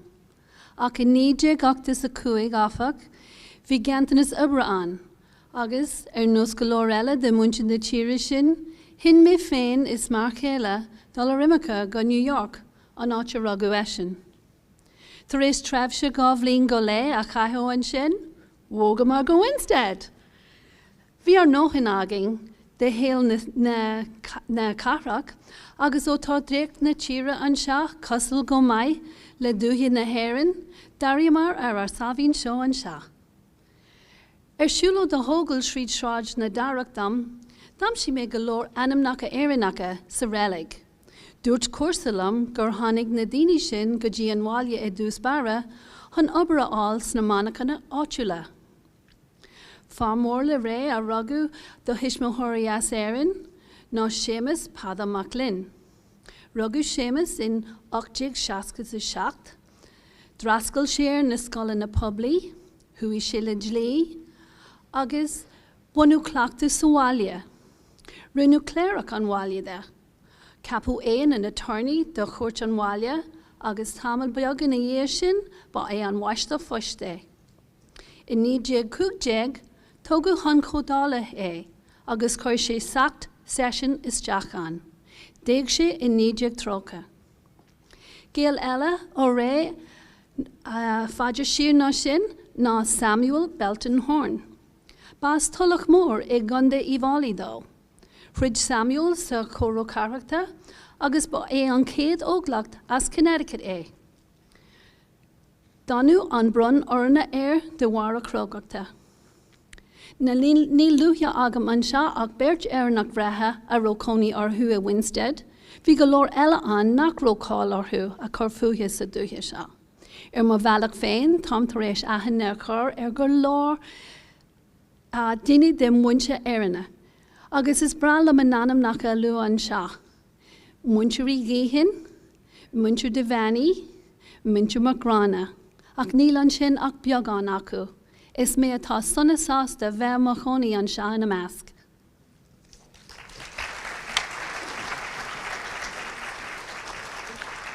Thank you for your contributions. Well, here's a man that looks a little lost. How can we help you? Wo ist die Urwurststätte? Lass uns sehen. Ich habe einen Brief, das mir mein Bruder geschrieben hat, und sagt, dass ich zuerst die große Kirche suchen soll und dann den Park. Den Park. Die große Kirche? Es gibt hier zu viele Kirchen in dieser kleinen Stadt. Welche Kirche? Entschuldigen Sie, mein Herr.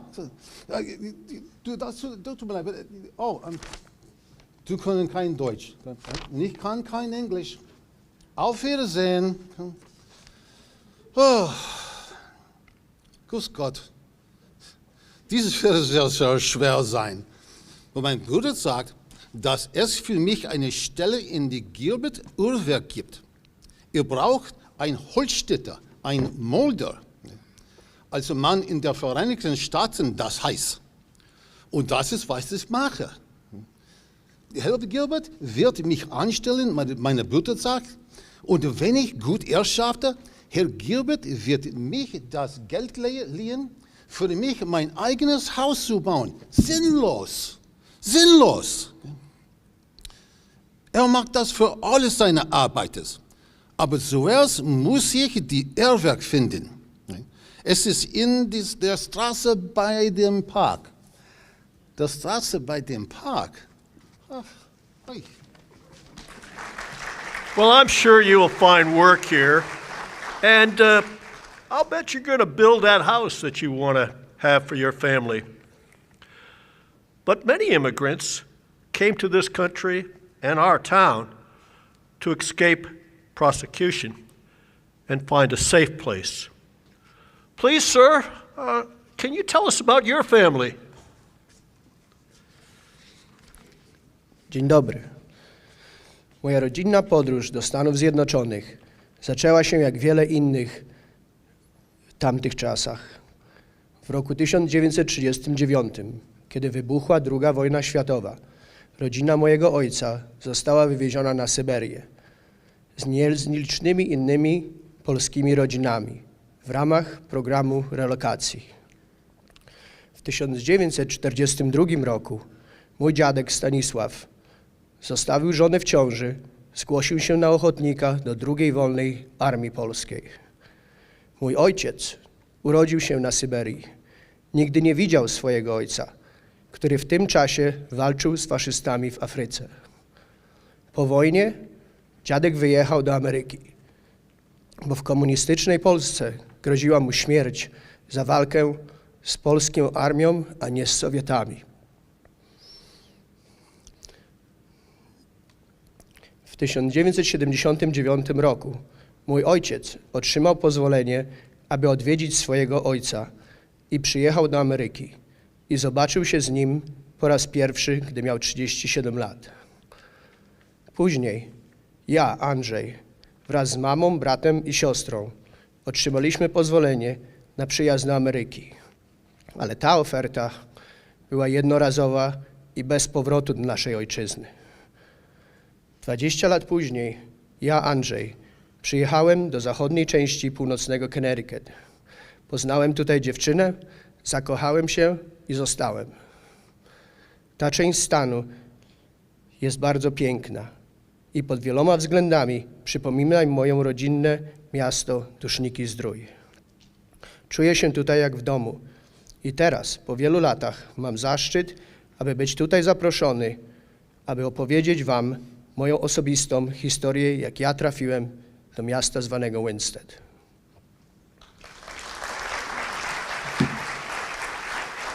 We're very glad that you chose to come to this area and to settle down with your family here.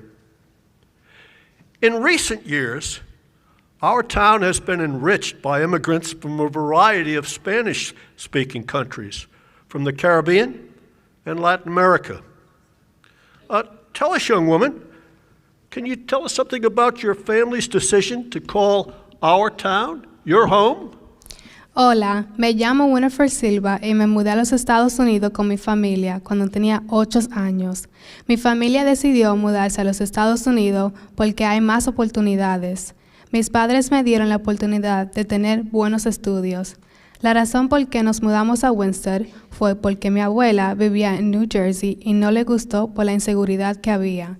Entonces, ella decidió emigrar a Connecticut porque vio que era un pueblo tranquilo, y así comenzó nuestra aventura en Winstead, Connecticut. The Spanish community in Winstead is a wonderful community to be a part of. The community is very welcoming to everyone.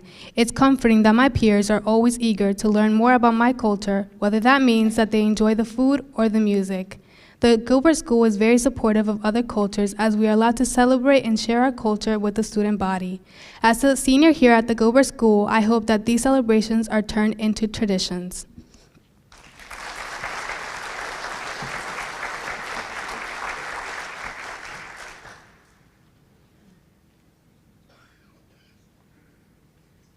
And our population continue to grow.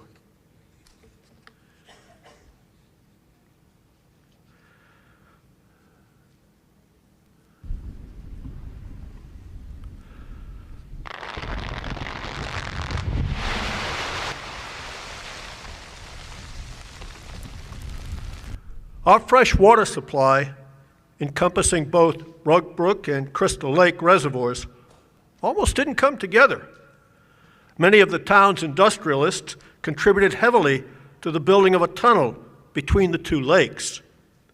But it was William L. Gilbert who, nearing death, added more to his original gift to ensure the completion. Yes, that's the same Gilbert whose clocks became famous around the world. When he died, Gilbert left an endowment for building and maintaining a children's home on Williams Avenue. Now, the home was built in 1890, but it was torn down on this same property in 1957 to make way for the building that you are now in.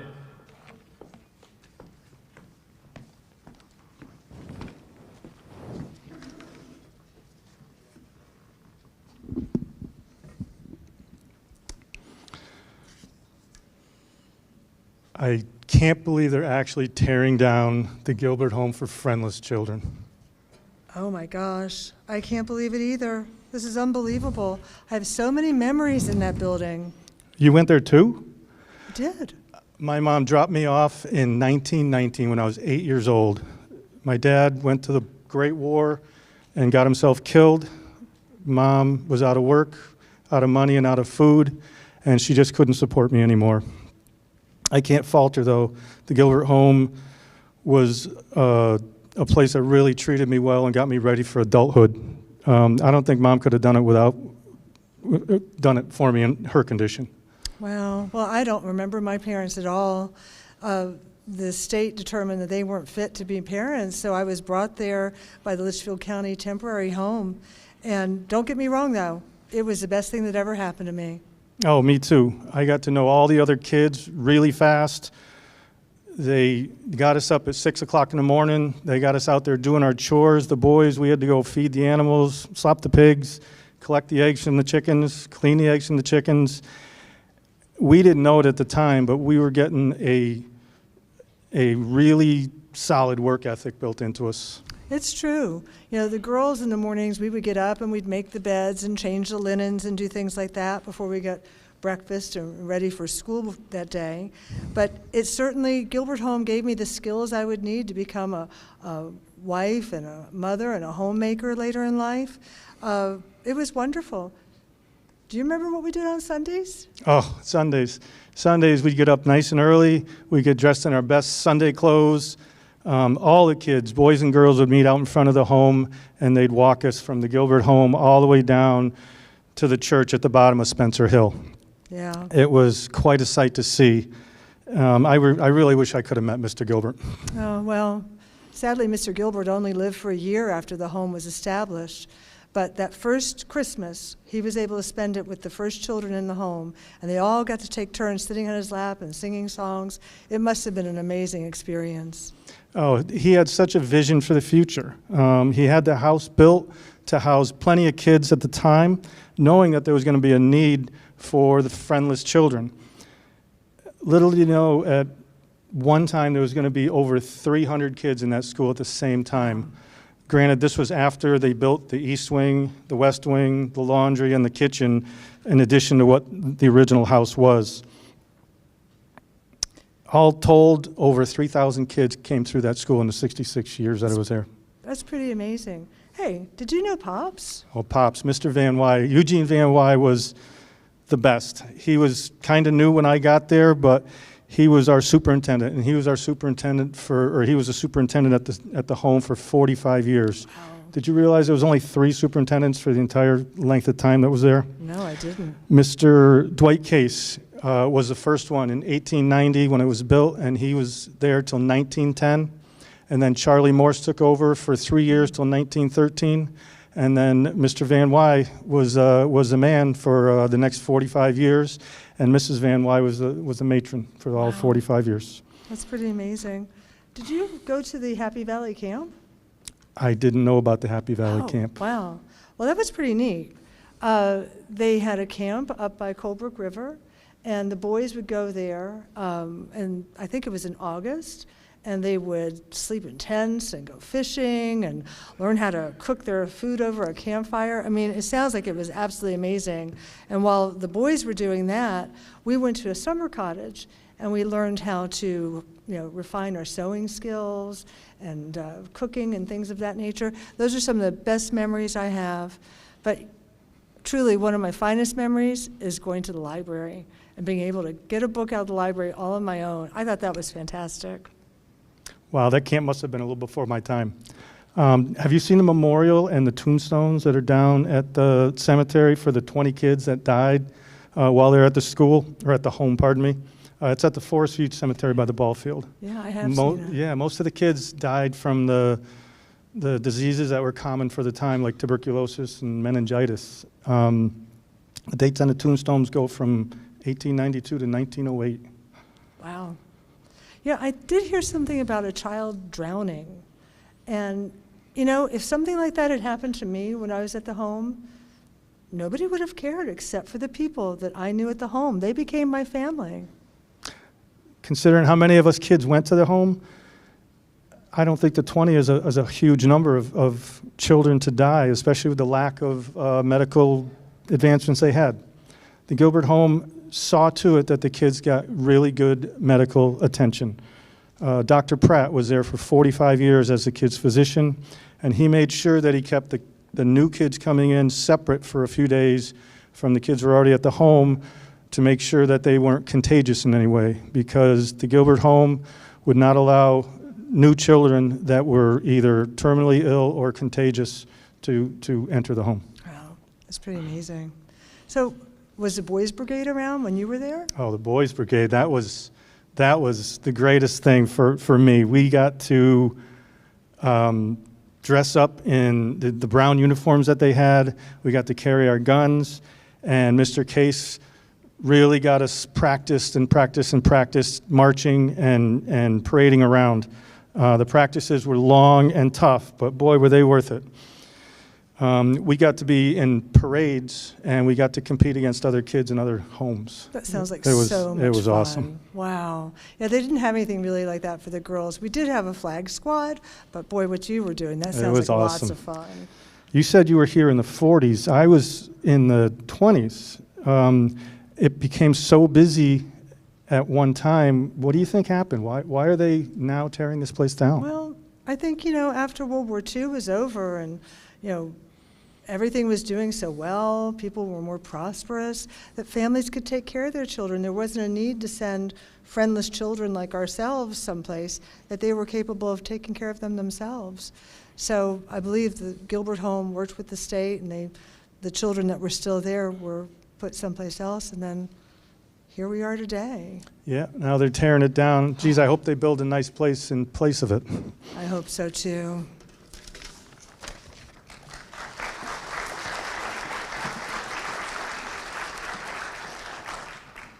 Well, our town had its share of national recognition, not only from very famous places like the Gilbert home, but from many of the industries that generated products that were sold around the world.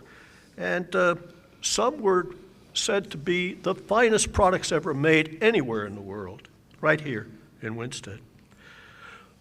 But there was also stories that provided a chuckle and sometimes a very hearty laugh. Well, here's one of those writers who made Winstead famous. Why, it's Lou Stone. I'm just coming down 1926 to my last day running the presses, turning it over to Thomas Haggerty. The Citizen is going to be in great hands. It's got good authors, Joseph O'Brien, whose book is out in the lobby. But I grew up in the Citizen. I was born in Winstead, lived on High Street. One day, 13 years old, I went down to Main Street, and there was this new company open, and they were printing a paper. They said that Thomas Clark paper was so political, so Republican. It basically caused the war. They were going to make a nice apolitical newspaper. Be nice for a change to have an apolitical newspaper. But I started out 13 years old as a printer's devil. What that meant was I had to be responsible for getting the inks and getting the trays ready for all the printers who were actually doing the big work. And all I wanted to be was an author. But they weren't letting me do that. Then finally I was looking at the New York Herald, and they had a contest for someone to come up with a story that they'd print in down in the New York, big city New York papers. And I looked around and I couldn't come up with anything. It's not easy to make fake news. So I heard tale of somebody up in the North Woods up by Smith Hill who's been wandering around without any clothes on. So I got in touch with the local selectman. It wasn't Candy Perez. It was Riley Smith. Now everybody believes that Riley Smith is a real name because it's Smith Hill. And Riley's a Winstead name, so Riley Smith. He's a very honest selectman from town, so of course it has to be true. Well, it took off. To my surprise, everybody wanted to know about it. And on top of it, it was, well, do you have any other stories for us?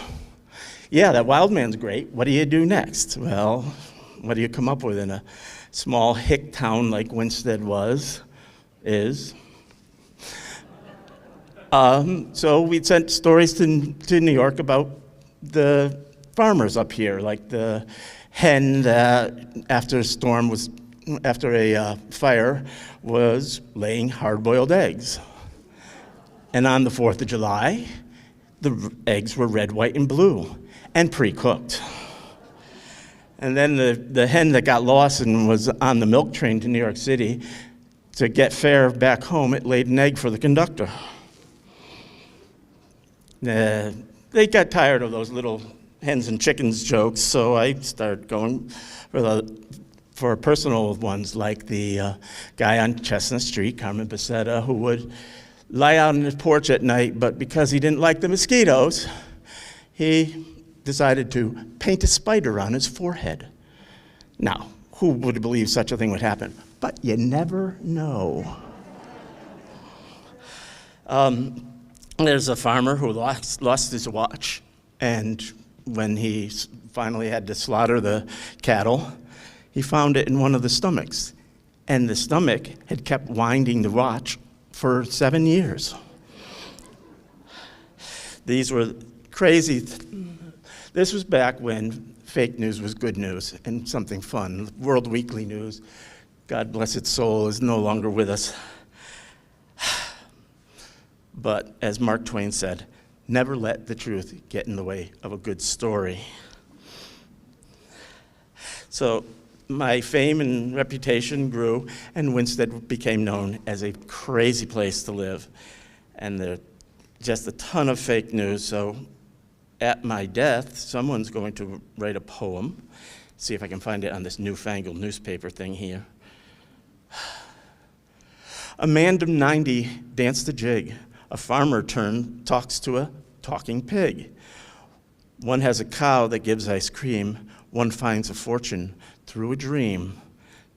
10 miles one walks with wooden legs. A speckled hen lays dated eggs. A hunter finds a mastodon, and that's the truth from Winstead Con. Well, the town got its jollies. I moved from High Street up to up on the Wakefield Boulevard, started building cabins and living there year round. And after I died, the town built a bridge right near my house, and it was called Stone Bridge. It was made of wood, and it went over Sucker Brook.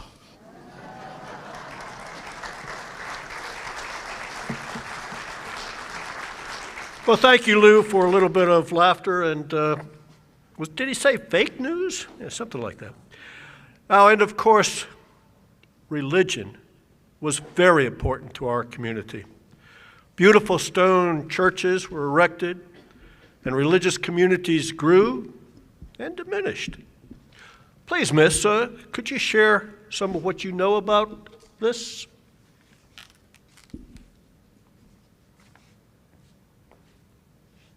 Following the Revolutionary War, religion diversity in Connecticut increased. Our small town is an example of this transformation, rich in religious history evidenced by magnificent churches.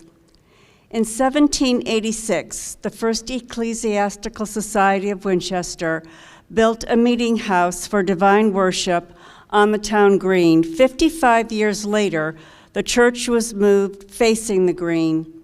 The current day wooden structure served first as a school, with the chapel becoming the Winter Church. Winchester had all the needed natural resources for the Industrial Revolution. The immigrant population needed to run the mills, created the need for churches.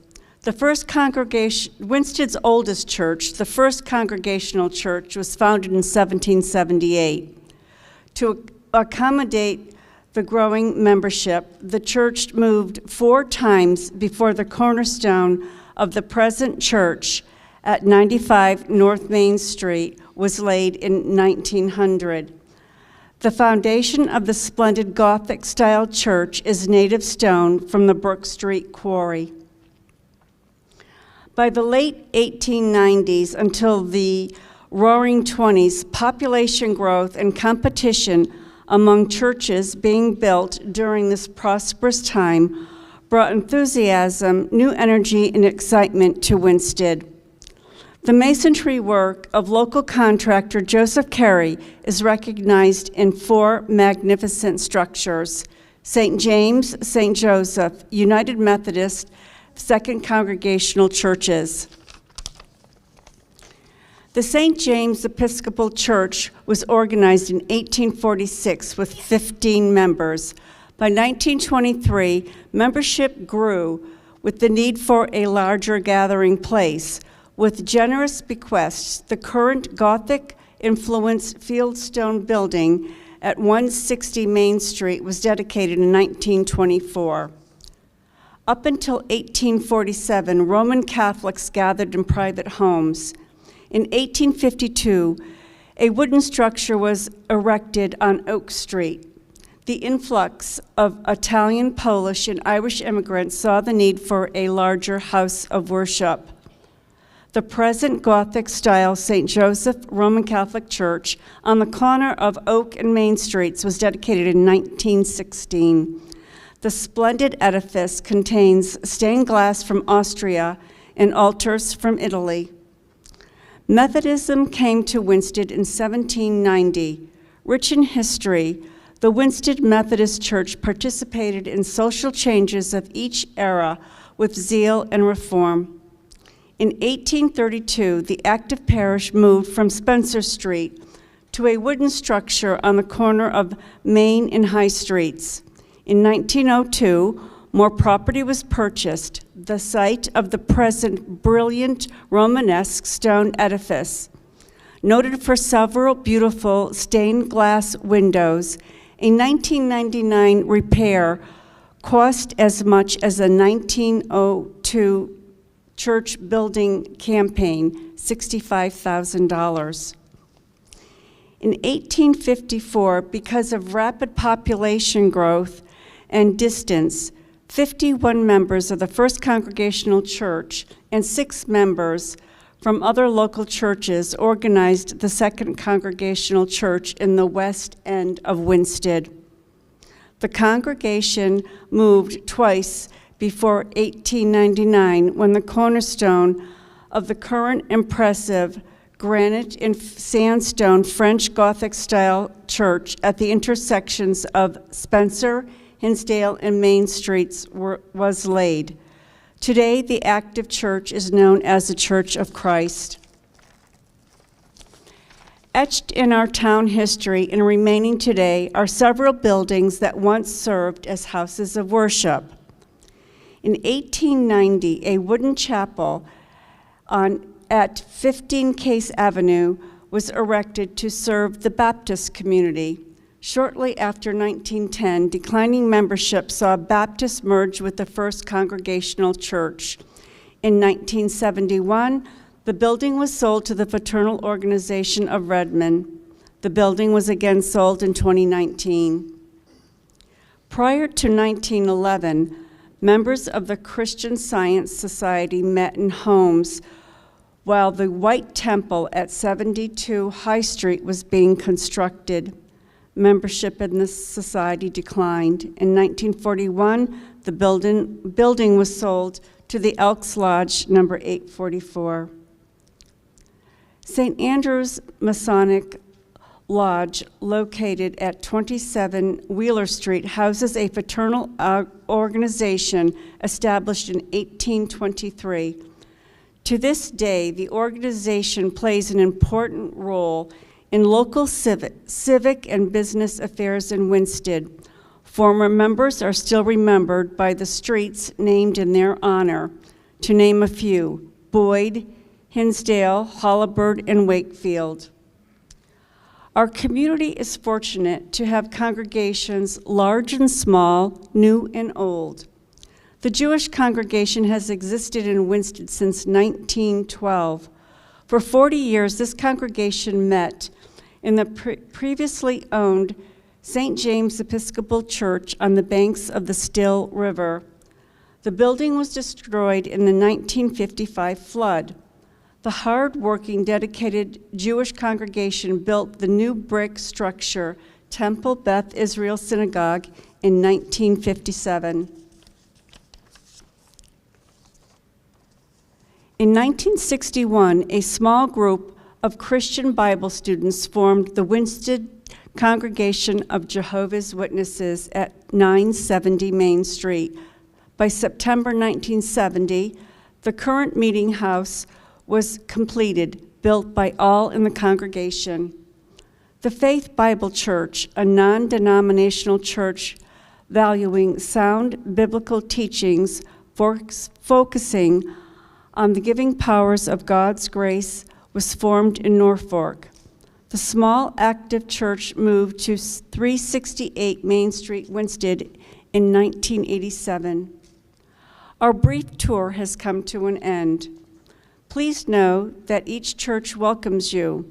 The doors are open for an inside tour or for a moment of solitude and thanksgiving. It was my pleasure to share the history of these town treasures.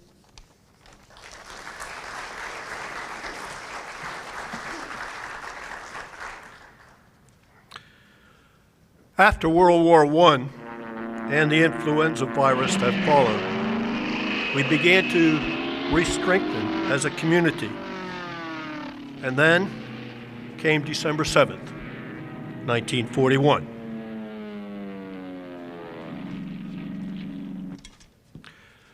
Here are a couple of people who had roles and responsibilities during World War II.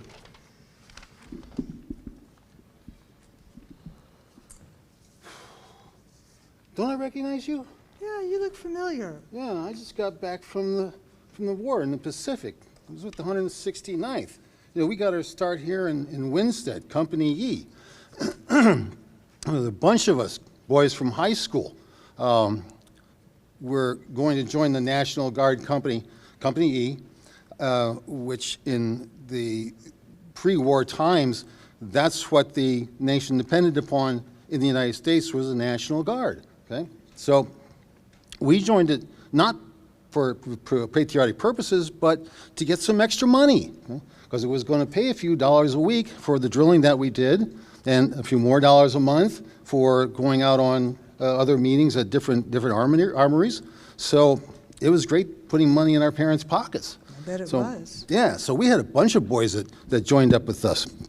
We had Jack O'Brien, Kenny Dietland, Joe Cifaldi, Joe Merolda. Who else we had? George Attella, and Kenny Fox, and Francis Fox, the other two Fox brothers. Did I say Ed Merolda? Yes, Well, you whatever. did. Ed Merolda, I knew him pretty well too, and his brother Ted. So we all trained at Camp Blanding in Florida. And that was through 1941, where we were federalized in February. That made us a national division, much like any other division, because of the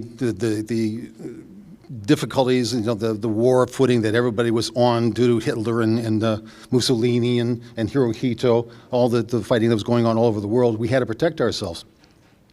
So we trained down in Camp Landing. Pearl Harbor happened. Okay. Well, now we're not just nationalized. We are really in it for the long haul. So we trained and trained and trained. And other guys that we knew also went off to other branches, like John Canty. Remember him? I do remember him. Yeah, he liked airplanes. He joined the Air Corps. And Ted Morrell, I mentioned earlier, he went to the Marines. He was with the 1st Marine Division on Guadalcanal. Wow. Right? So, and then there was George Sandlin, who joined the 34th Infantry Division and fought on Italy at Monte Cassino as a forward observer with the artillery that was attached to that division. So we went everywhere. Now we went to the Pacific, and we were on New Georgia Island, and that island was absolute hell. It was hot. It was filthy. There were snakes and critters and all kinds of nasty things running around besides the Japs that we had to fight all the time at night. Okay? Didn't matter. Took a hell of a toll on us, but got through it. Okay? Went to Guadalcanal, rebuilt the division, and then we went to the Philippines. We were fighting there when the war ended. So some of us didn't make it. Okay? Kenny Fox died on New Georgia Island. Wow. Kenny Dietland, he died in the Philippines. John Canty, he was shot down over Normandy. Oh my goodness. So that happened. Okay? But now we're home. I'm ready to get back to city life. Well, welcome home. It's good to Thank see you. here. So, but what happened here? We hardly got any mail out there. It was so unreliable. You get one letter every 6 months. Oh, I'm really sorry to hear that, because believe me, people wrote lots of letters. Well, here at home, things were hard. The factories in Winstead all were still open. They were doing war production. So a lot of the ladies here at home, we took on jobs in the factories. The Winstead Hosiery Factory, they kept making socks and underwear, but they made socks and underwear for soldiers like you. And let's see, the Gilbert Clock Shop. They didn't make clocks during the war. They were making fuses and detonators. So I ran a mortar squad. Maybe even made the fuses and detonators for me. Well, we just might have. And I got a job at Sun Chief Electric. That was amazing because... Doing what, making electrical components? No, no, no, no. We were making nylon for parachutes. Whoa. And we were the only factory in the whole country making threads that was honored to be part of the Army-Navy Excellence Award.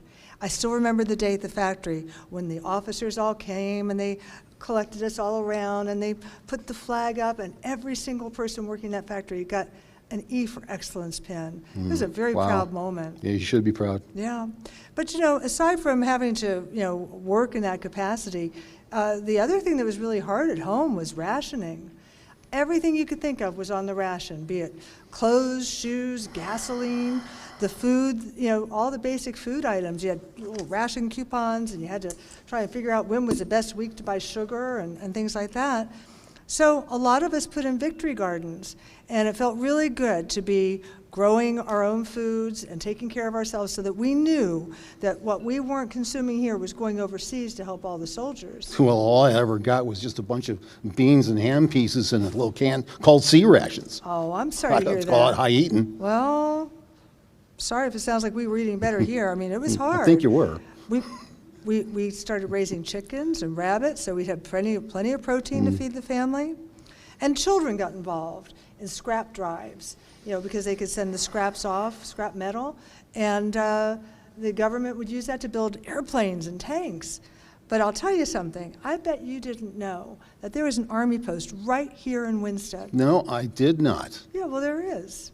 Where? Well, the Army looked all over the East Coast for good places to be spotting enemy aircraft. And Enemy they aircraft. Oh, chose our very own Soldiers Monument, and they built an observation post at the top of Soldiers Monument. And I got to be a member of the Observation Corps. We would go up in the tower in groups of 2, and we would look for the enemy aircraft. Enemy aircraft. Yeah. Yeah, I bet you didn't see any either, Oh. because we shot them all down. Well, you missed one. You missed one because one day we spotted a German bomber, and we had been trained to look for them. German bomber. And we spotted that bomber, and we called down to Granby, and they assured us that we had indeed seen a German bomber, but it was a bomber that we had captured and they were bringing home. All right. You know? I'll allow it. You'll allow it? I'll allow it. Well, so that was something we did real special here in Winstead. So what can I say, soldier? Welcome home. Thank you, ma'am.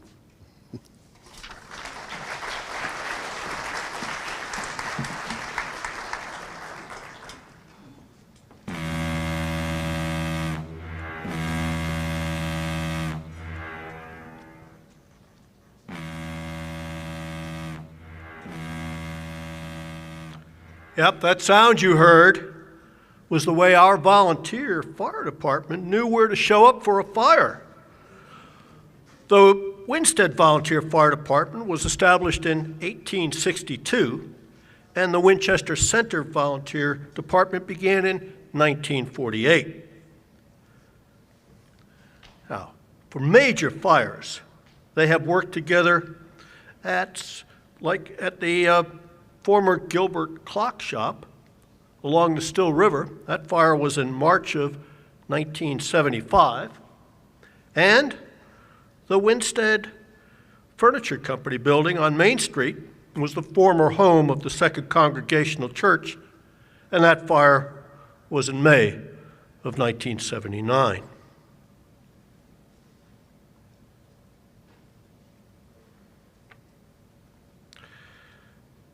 And of course, there were fire chiefs who led us and led each of the departments in many of those years.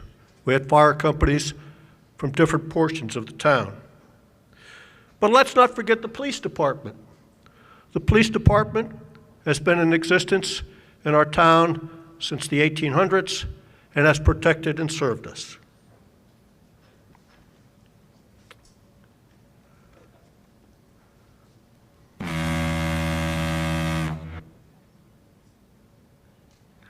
Well, if you heard 5 of those horn blasts on a school day, at 7:05 in the morning, you knew there was no school today. It was the one way we were able to tell everybody school was canceled, whether it was for snow or other reasons. And at 5 minutes past 7, if you heard that, you probably went back to sleep. And there was no school today.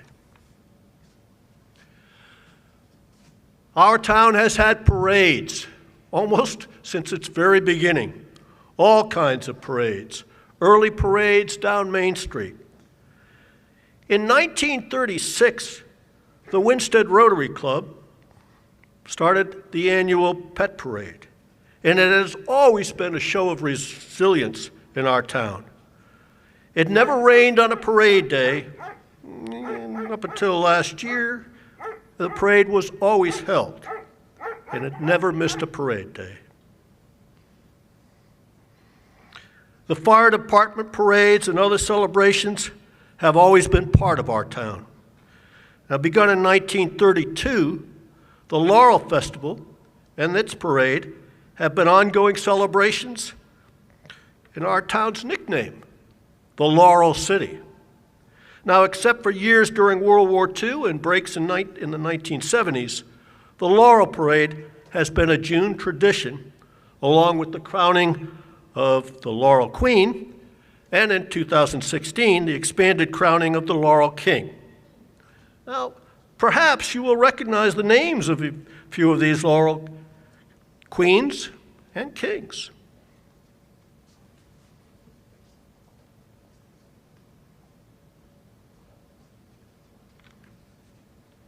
And our population continued to grow. In the 15 years from 1935 to 1950, our town expanded its population by nearly 2,000. Over the years, our downtown Winstead has had many Mad River floods, but none so devastating as the one that occurred in 1955.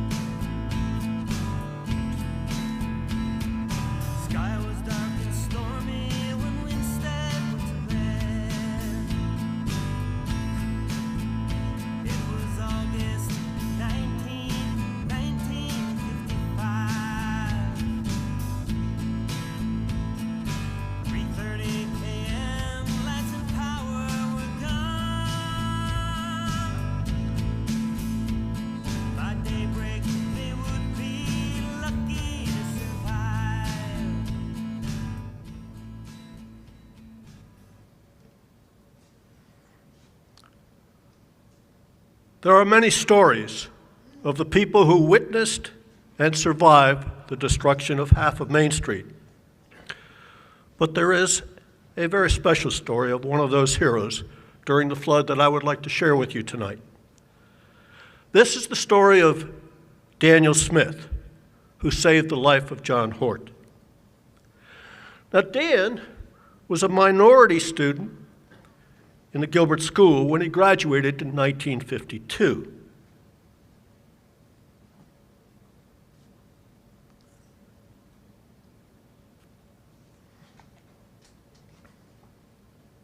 Now, Danny, as he was known to his friends, had just returned home in the summer of 1955 after a tour with the U.S. Army in Korea.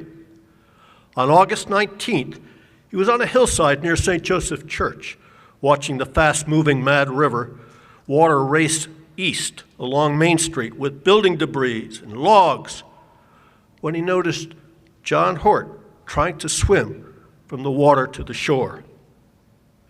Dan, who was a strong swimmer and who served as a lifeguard during summer at local camps, he knew what to do. Throwing off his newly acquired prized wristwatch to the shore, Dan jumped into the water and reached John.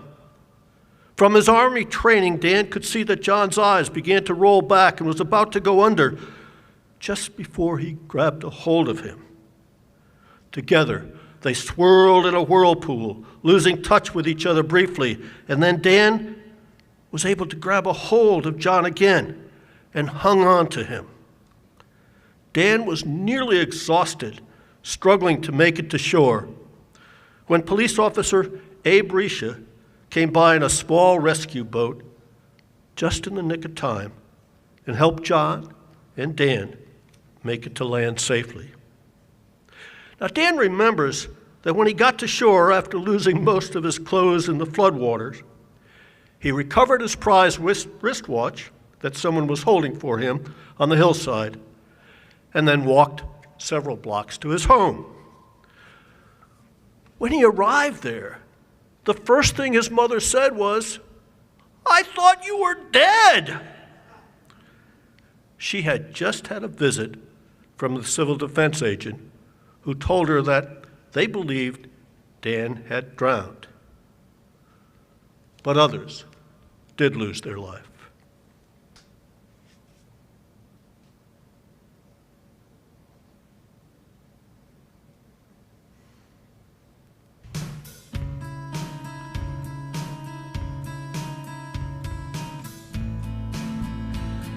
Alfred Umatz, Dan's best friend, often defended Danny when any racial issues came up at school. Now, Al told me that Danny, a wrestler, he didn't take any guff from anyone. He was strong, sharp-looking. He was a singer in the high school glee club. He was very personable and honest. And he was respected by nearly all who attended Gilbert, Alfred recalls. Danny often worked many hours after school each day for a local veterinarian, Raymond Church, and at Smitty's Chicken Farm on the New Hartford Road. Danny was so strong, Alfred remembers, that he could carry multiple bags of feed up to the second floor of the farmhouse building. That is, Al said, when he wasn't driving around in his Hudson. Now, Dan will be 90 in March. And after a distinguished career in the U.S. government service, he now lives with his wife at their home in Washington, D.C. area, where he is writing his memoirs, A Black Man's Journey in White America. In 2011, Dan was honored by the Gilbert School as a distinguished alumnus.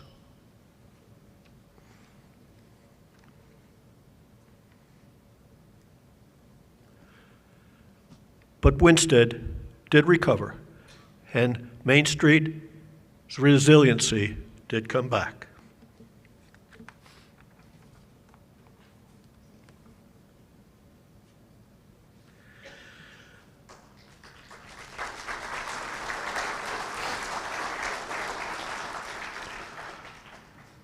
Throughout the town's history, there have been many changes in the town's governance.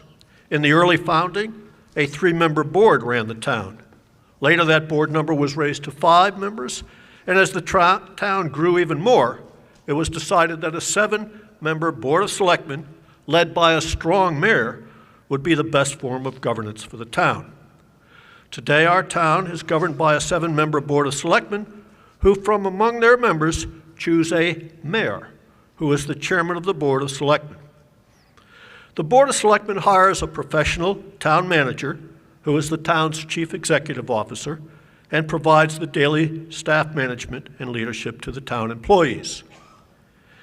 In 1947 through 1957, Peter Francis Hicks was elected mayor.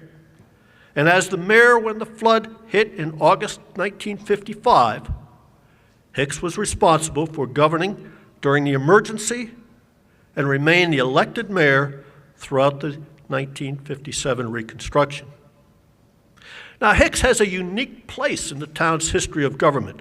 Not only did he have one of the longest terms under the old form of elected mayor, but he was also elected as a member of the Board of Selectmen under the town manager form of government and chosen by that board as its mayor.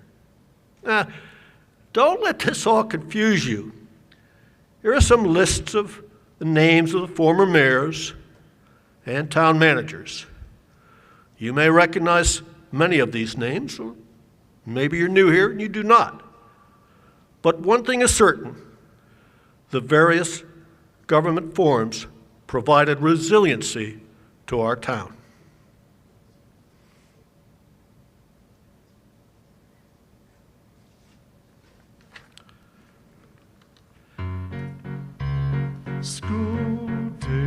School days, dear old golden road days. Education has always been an important element of our town. William L. Gilbert, that major industrialist who you heard before, who contributed to improving our water resources, also left funds, as you know, for the Gilbert Home for children. But he also provided an endowment for building the town's high school.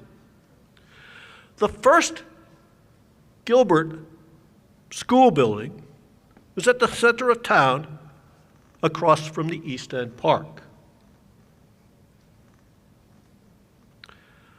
The second high school built with his endowment is this building you are now in. Thought it'd be very interesting to hear from a student who attended both the old and the new school. I'd like to introduce to you Stephen Sedlak.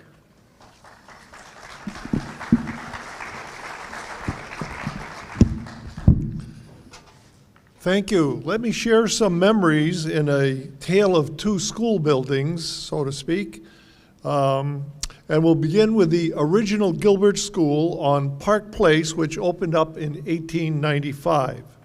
Now, as a freshman, I didn't know that the school that had served Winsted and its surrounding communities of Norfolk and Colebrook and Heartland was destined to close in 3 years.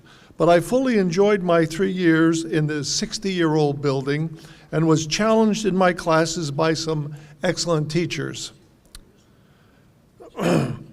One unique feature was the teaching of Latin, and one of the first things I learned to do was to conjugate verbs, such as amo, amas, amat. I love, you love, he, she, it loves. And when I learned that the word for farmer was agricola, I very cleverly made the connection to agriculture and could begin to see the relationship between Latin and English. Well, I took Algebra 1 followed by Algebra 2, and that was a bear. I remember being tutored the following summer because I got an incomplete, so I was glad to get Algebra 2 behind me. Science was followed by Biology 1 and Biology 2, and I do recall that the advanced sciences of physics and chemistry were limited as the rooms were designed more as lecture halls than as labs where students could get hands-on lab experiences. More on that later on. I was not yet interested in girls, so those 3 years allowed me to pursue my passion for sports. There were, of course, only 3 sports for boys: football, basketball, and baseball. No sports for girls. Following the school day, a walk was required to get to practice. The football and baseball fields were on a spot of land today that we know as Walker Field, and those fields were just reclaimed after the flood of a year earlier. The basketball court was at the YMCA, as the court at the school had a unique feature. The second level above the court was structured with a running track that circled the perimeter of the gym. If a basketball player chose to shoot from the corner, he ran the risk of the ball hitting the bottom of the track. In earlier years, when the court was used for competition, the opposing teams would change in a room next to the court, but the home team had to put on their uniforms down in the boiler room. The old school was limited as a building in other ways as well. There was not a cafeteria to serve hot lunches, so students had to bring their own bag lunches. There was a snack bar that was available, but the menu was the same every day: egg salad sandwiches and donuts and a carton of milk. I elected to buy Boston cream donuts every day, and I can imagine that helped me stay in shape for my sports. In the fall of 1958, Northwest Regional No. 7 High School opened, and the students from the surrounding communities housed at Gilbert, except for Heartland, now had a different school to attend. And in the following fall of 1959, this building opened. It was a great place to spend my senior year. It was immediately apparent why the new school was needed. Now there was a fully functioning gymnasium with adequate seating and a first-time opportunity for girls to participate in a sport with the founding of the gymnastics club. A fully functioning cafeteria program began, and I replaced the daily donuts with balanced meals, including Mrs. McKee's hot dinner rolls.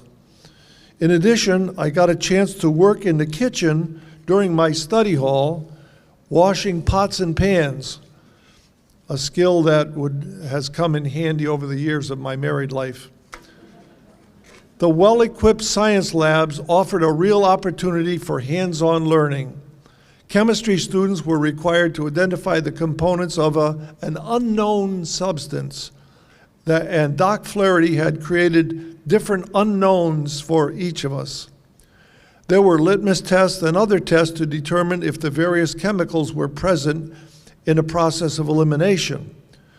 Unfortunately, one enthusiastic student, I might add, poured his unknown into a hydrogen sulfide generator instead of correctly bubbling the hydrogen sulfide gas into his unknown. The result was the odor of rotten eggs wafting through the school right at lunchtime, which spoiled everyone's appetite on that particular day. I suppose there are many other memories to be shared, but those are some good ones from what I consider to be some of the best years of my life.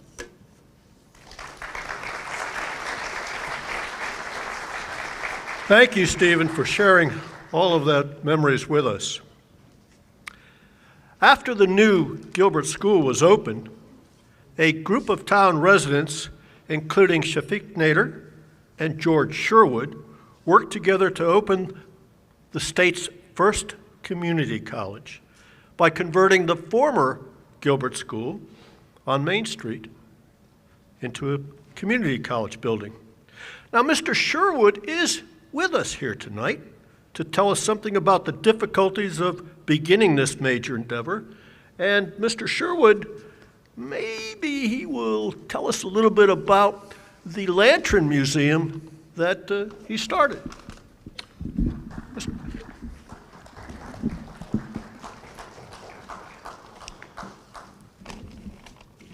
Good evening. My name is George Sherwood, as you now know.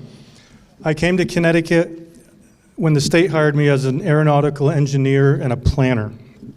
I also proudly served in World War II. I was involved in the design of the Bradley Airport. I really love the history of this small town of Winstead. I made sure when I got here that I was active in as many groups as I could get into. I was on the board of zoning and appeals. I was a member of the Winchester Grange, the Volunteer Fire Department, the Masons, the Winchester Historical Society, and the Winchester Land Trust.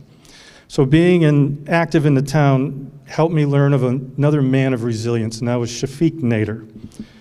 Shafiq and I became friends over the years, and his passion for starting a community college in this town rubbed off on everyone. He joined the Navy right out of high school to fight in World War II. When he got back from the war, he went to college. After college, he went to law school. In the middle of law school, in 1955, we had that terrible flood that we just learned of.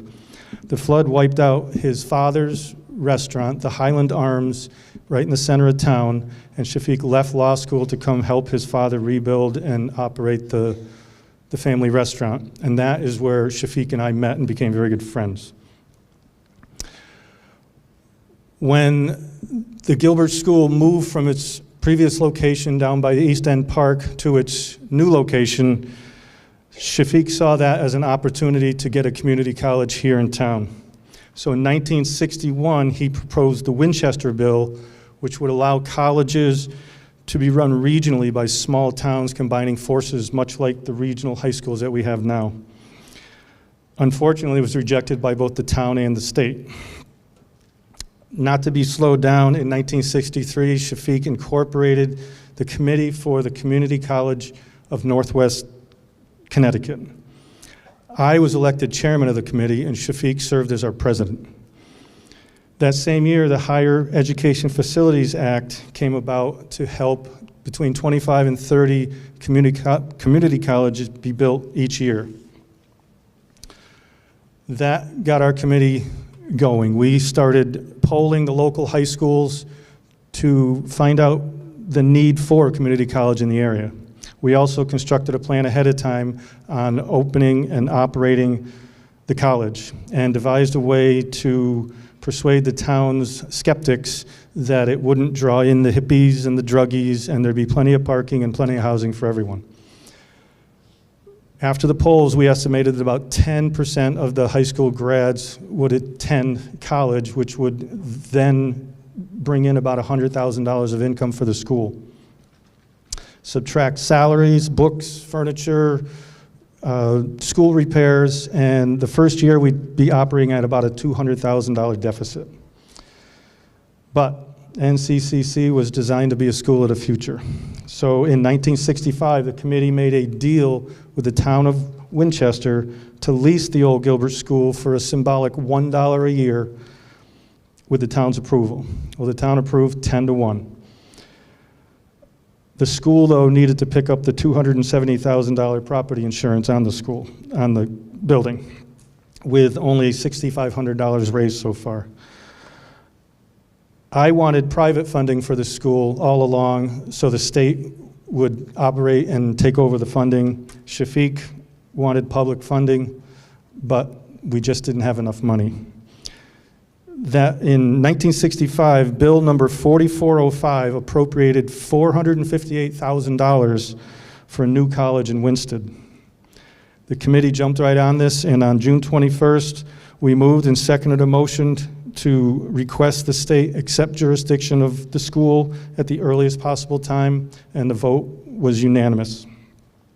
4 days later, we sent a letter to the state asking for $250,000 in advance to rebuild the Gilbert School.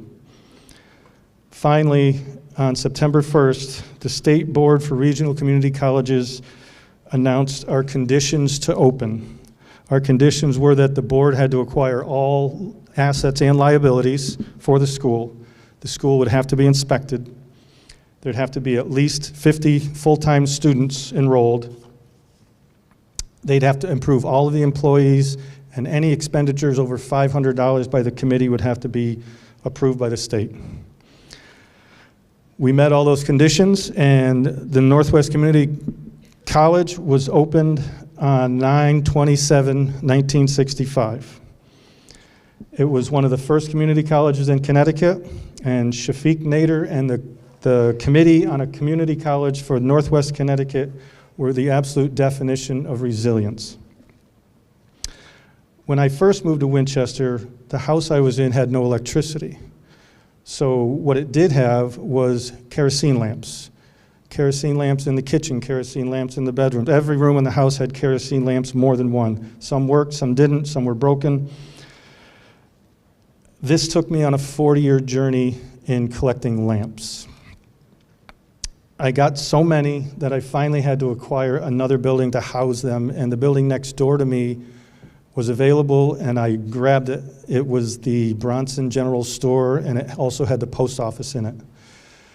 This also got my wife and I into the postmaster trade. My wife Ruth, became the postmaster when we received the building, and she was there as postmaster until 1990. When she passed away, I took over as postmaster, and was there until 1997 when I finally retired. The other part of the building is where I housed all my kerosene lamps, and we opened the Winchester Center Kerosene Lamp Museum. We had over 500 lamps in the museum. They were all made between 1850 and 1879, and I collected them from all over, but mostly in the Naugatuck Valley, with Torrington and Waterbury being big brass towns. It would only made sense that there'd be plenty of brass kerosene lamps to be found. Some of the lamps in the museum were headlights on older automobiles, which I thought was fascinating. And some of them were housed in trains that made trips from Montreal to Boston. The folks in this town, as you've heard, have been through a lot. We've been through ups and downs, and we've come through it all with our resilience. We never give up, and we always stay the course. Thank you, George. Thank you very much for sharing the story of the college as well as your unique collection of lanterns. Yes, the population of our town has risen and fallen over the years within its 250-year history, but it never exceeded 11,524, and that was reached in 1990. Now, we can boast that many great and noble people have lived here, but no one in the 1951 graduating class from Gilbert School had an inkling that one of their classmates would be a candidate for the President of the United States, not just once, but 4 times. Ralph Nader went from Gilbert to Princeton University, where he graduated in 1955 and received a law degree from Harvard University in 1958. He became a consultant to the United States Department of Labor in 1964, and in 1965, he published Unsafe at Any Speed. That book became a bestseller and led directly to the passage of the 1966 National Traffic and Motor Vehicle Safety Act, which gave government the power to enact safety standards for all automobiles sold in the United States. Now, he helped establish a number of consumer advocacy organizations, most notably Public Citizen. Nader and his associates, known as Nader's Raiders, radically transformed the meaning of consumer advocacy, focusing on fact-finding, research, analysis, and governmental lobbying. In addition to his run for president in 1996, 2000, 2004, and 2008, Nader has been a vocal critic of Microsoft, which he claimed was a monopoly, and more recently of Boeing for its lack of oversight in jet manufacturing. In 2014, he launched the Ralph Nader Radio Hour, a weekly news and interview show. The following year, he realized a lifelong dream, the opening in our downtown of the American Museum of Tort Law, the first law museum in the United States, and in fact, the only museum in the world focusing on law. Nader also began the Center for Study of Responsive Law, a nonprofit organization that supports and conducts a wide variety of research and educational projects to encourage the political, economic, and social institutions of this country to be more aware of the needs of the citizen consumer. At age 87, Ralph Nader continues to show the resiliency so characteristic of our town. And now, here to share with us some personal thoughts about resiliency and our town is Ralph Nader.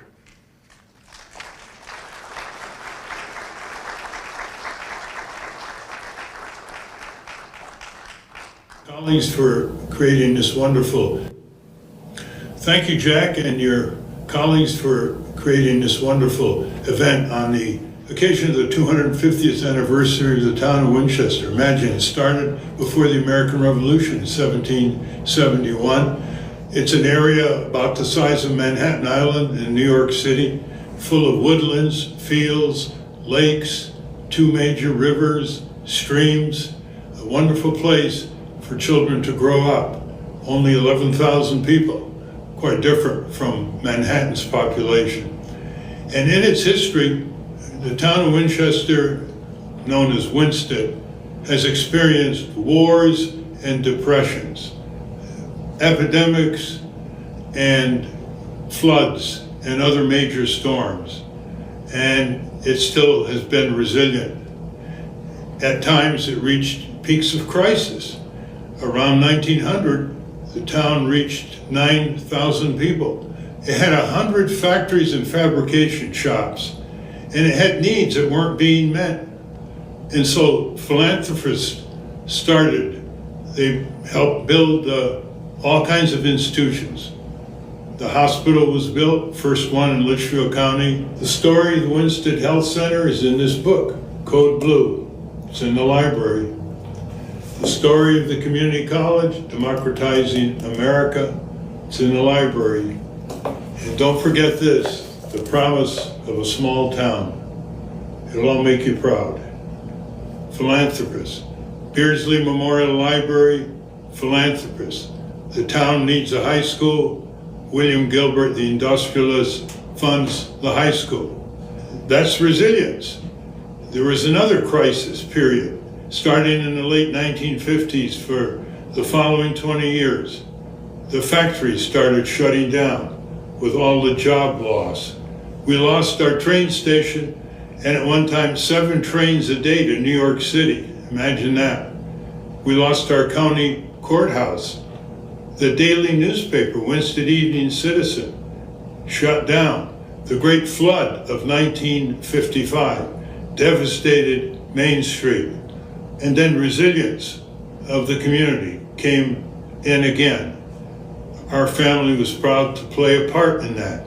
My brother Schaff and a number of his enthusiastic fellow townspeople created the Northwest Community College, which is now very highly rated in the country. My sister Claire, with community lawyer Charlene Lavoie and the wisdom and advice of Dr. Fred Hyde, established the Winstead Health Center when the county hospital shut down. And against all outside advice, I located the only law museum in the country, the American Museum of Tort Law, in my hometown on Main Street. Other citizens established the Winchester Land Trust. Others led the fight to repair the town. We also have the American Mural Project, which has the largest murals of working Americans in history of any mural project in the world. Towering. And here in Winstead, for you to go see. The selectmen and the town manager, Bob Geiger, stabilized the finances of the town. And the Beardsley Memorial Library has marvelously expanded in its services and events. Again, resilience. What about the future? I suggest that citizens fill the auditorium at Gilbert to think about the future of Winstead and its 5 adjoining towns.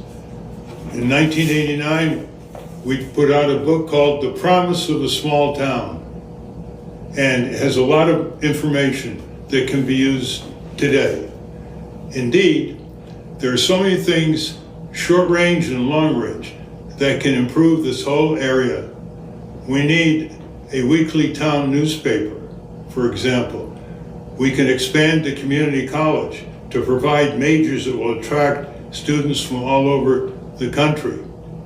We can establish civic skill courses teaching youngsters how to practice democracy in our high school and community college.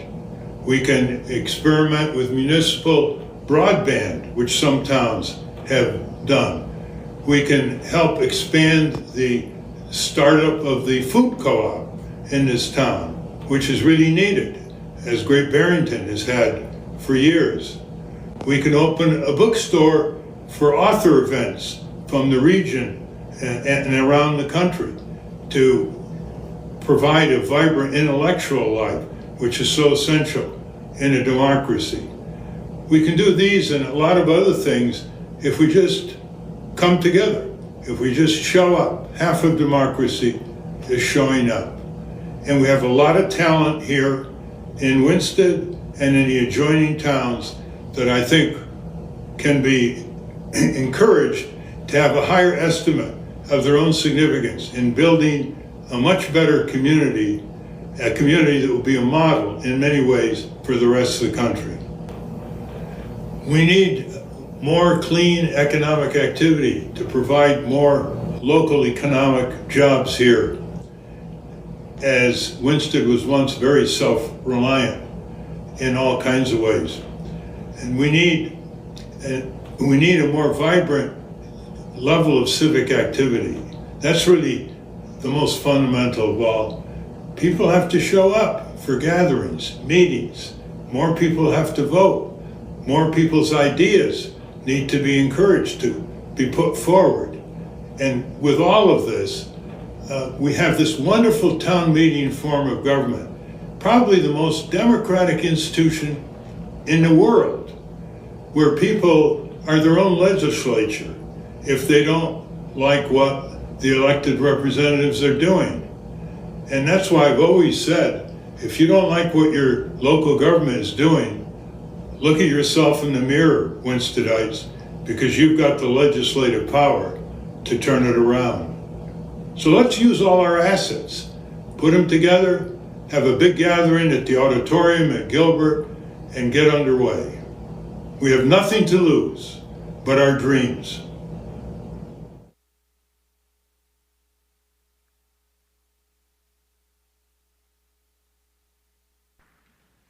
This resiliency of our town over the last 250 years is a legacy built upon adventurers who first settled here, entrepreneurs who built businesses, philanthropists who donated to the town, and volunteers who have run the fire department, civic organizations, government boards, and commissions.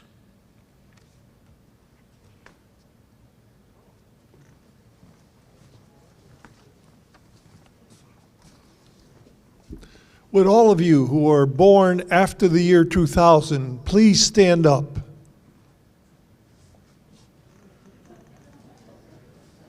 There's a few, okay. Well, stay standing. Our future is in your hands.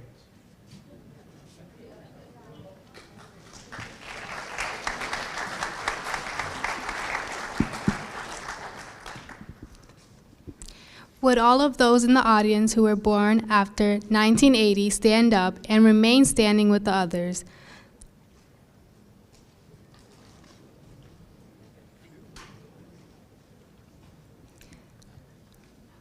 The legacy of our town is now in your hands also.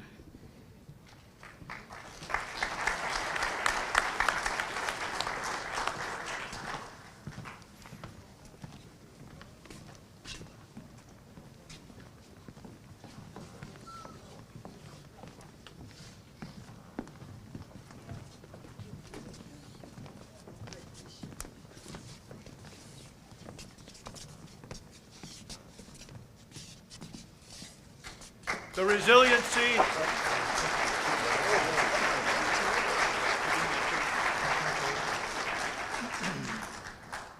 The resiliency of our town is now in your hands.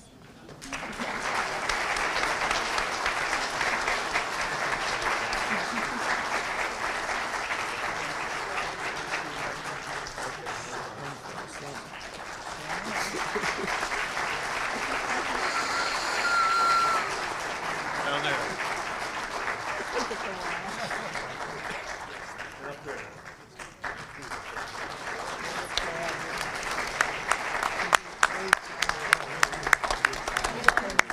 Stage left.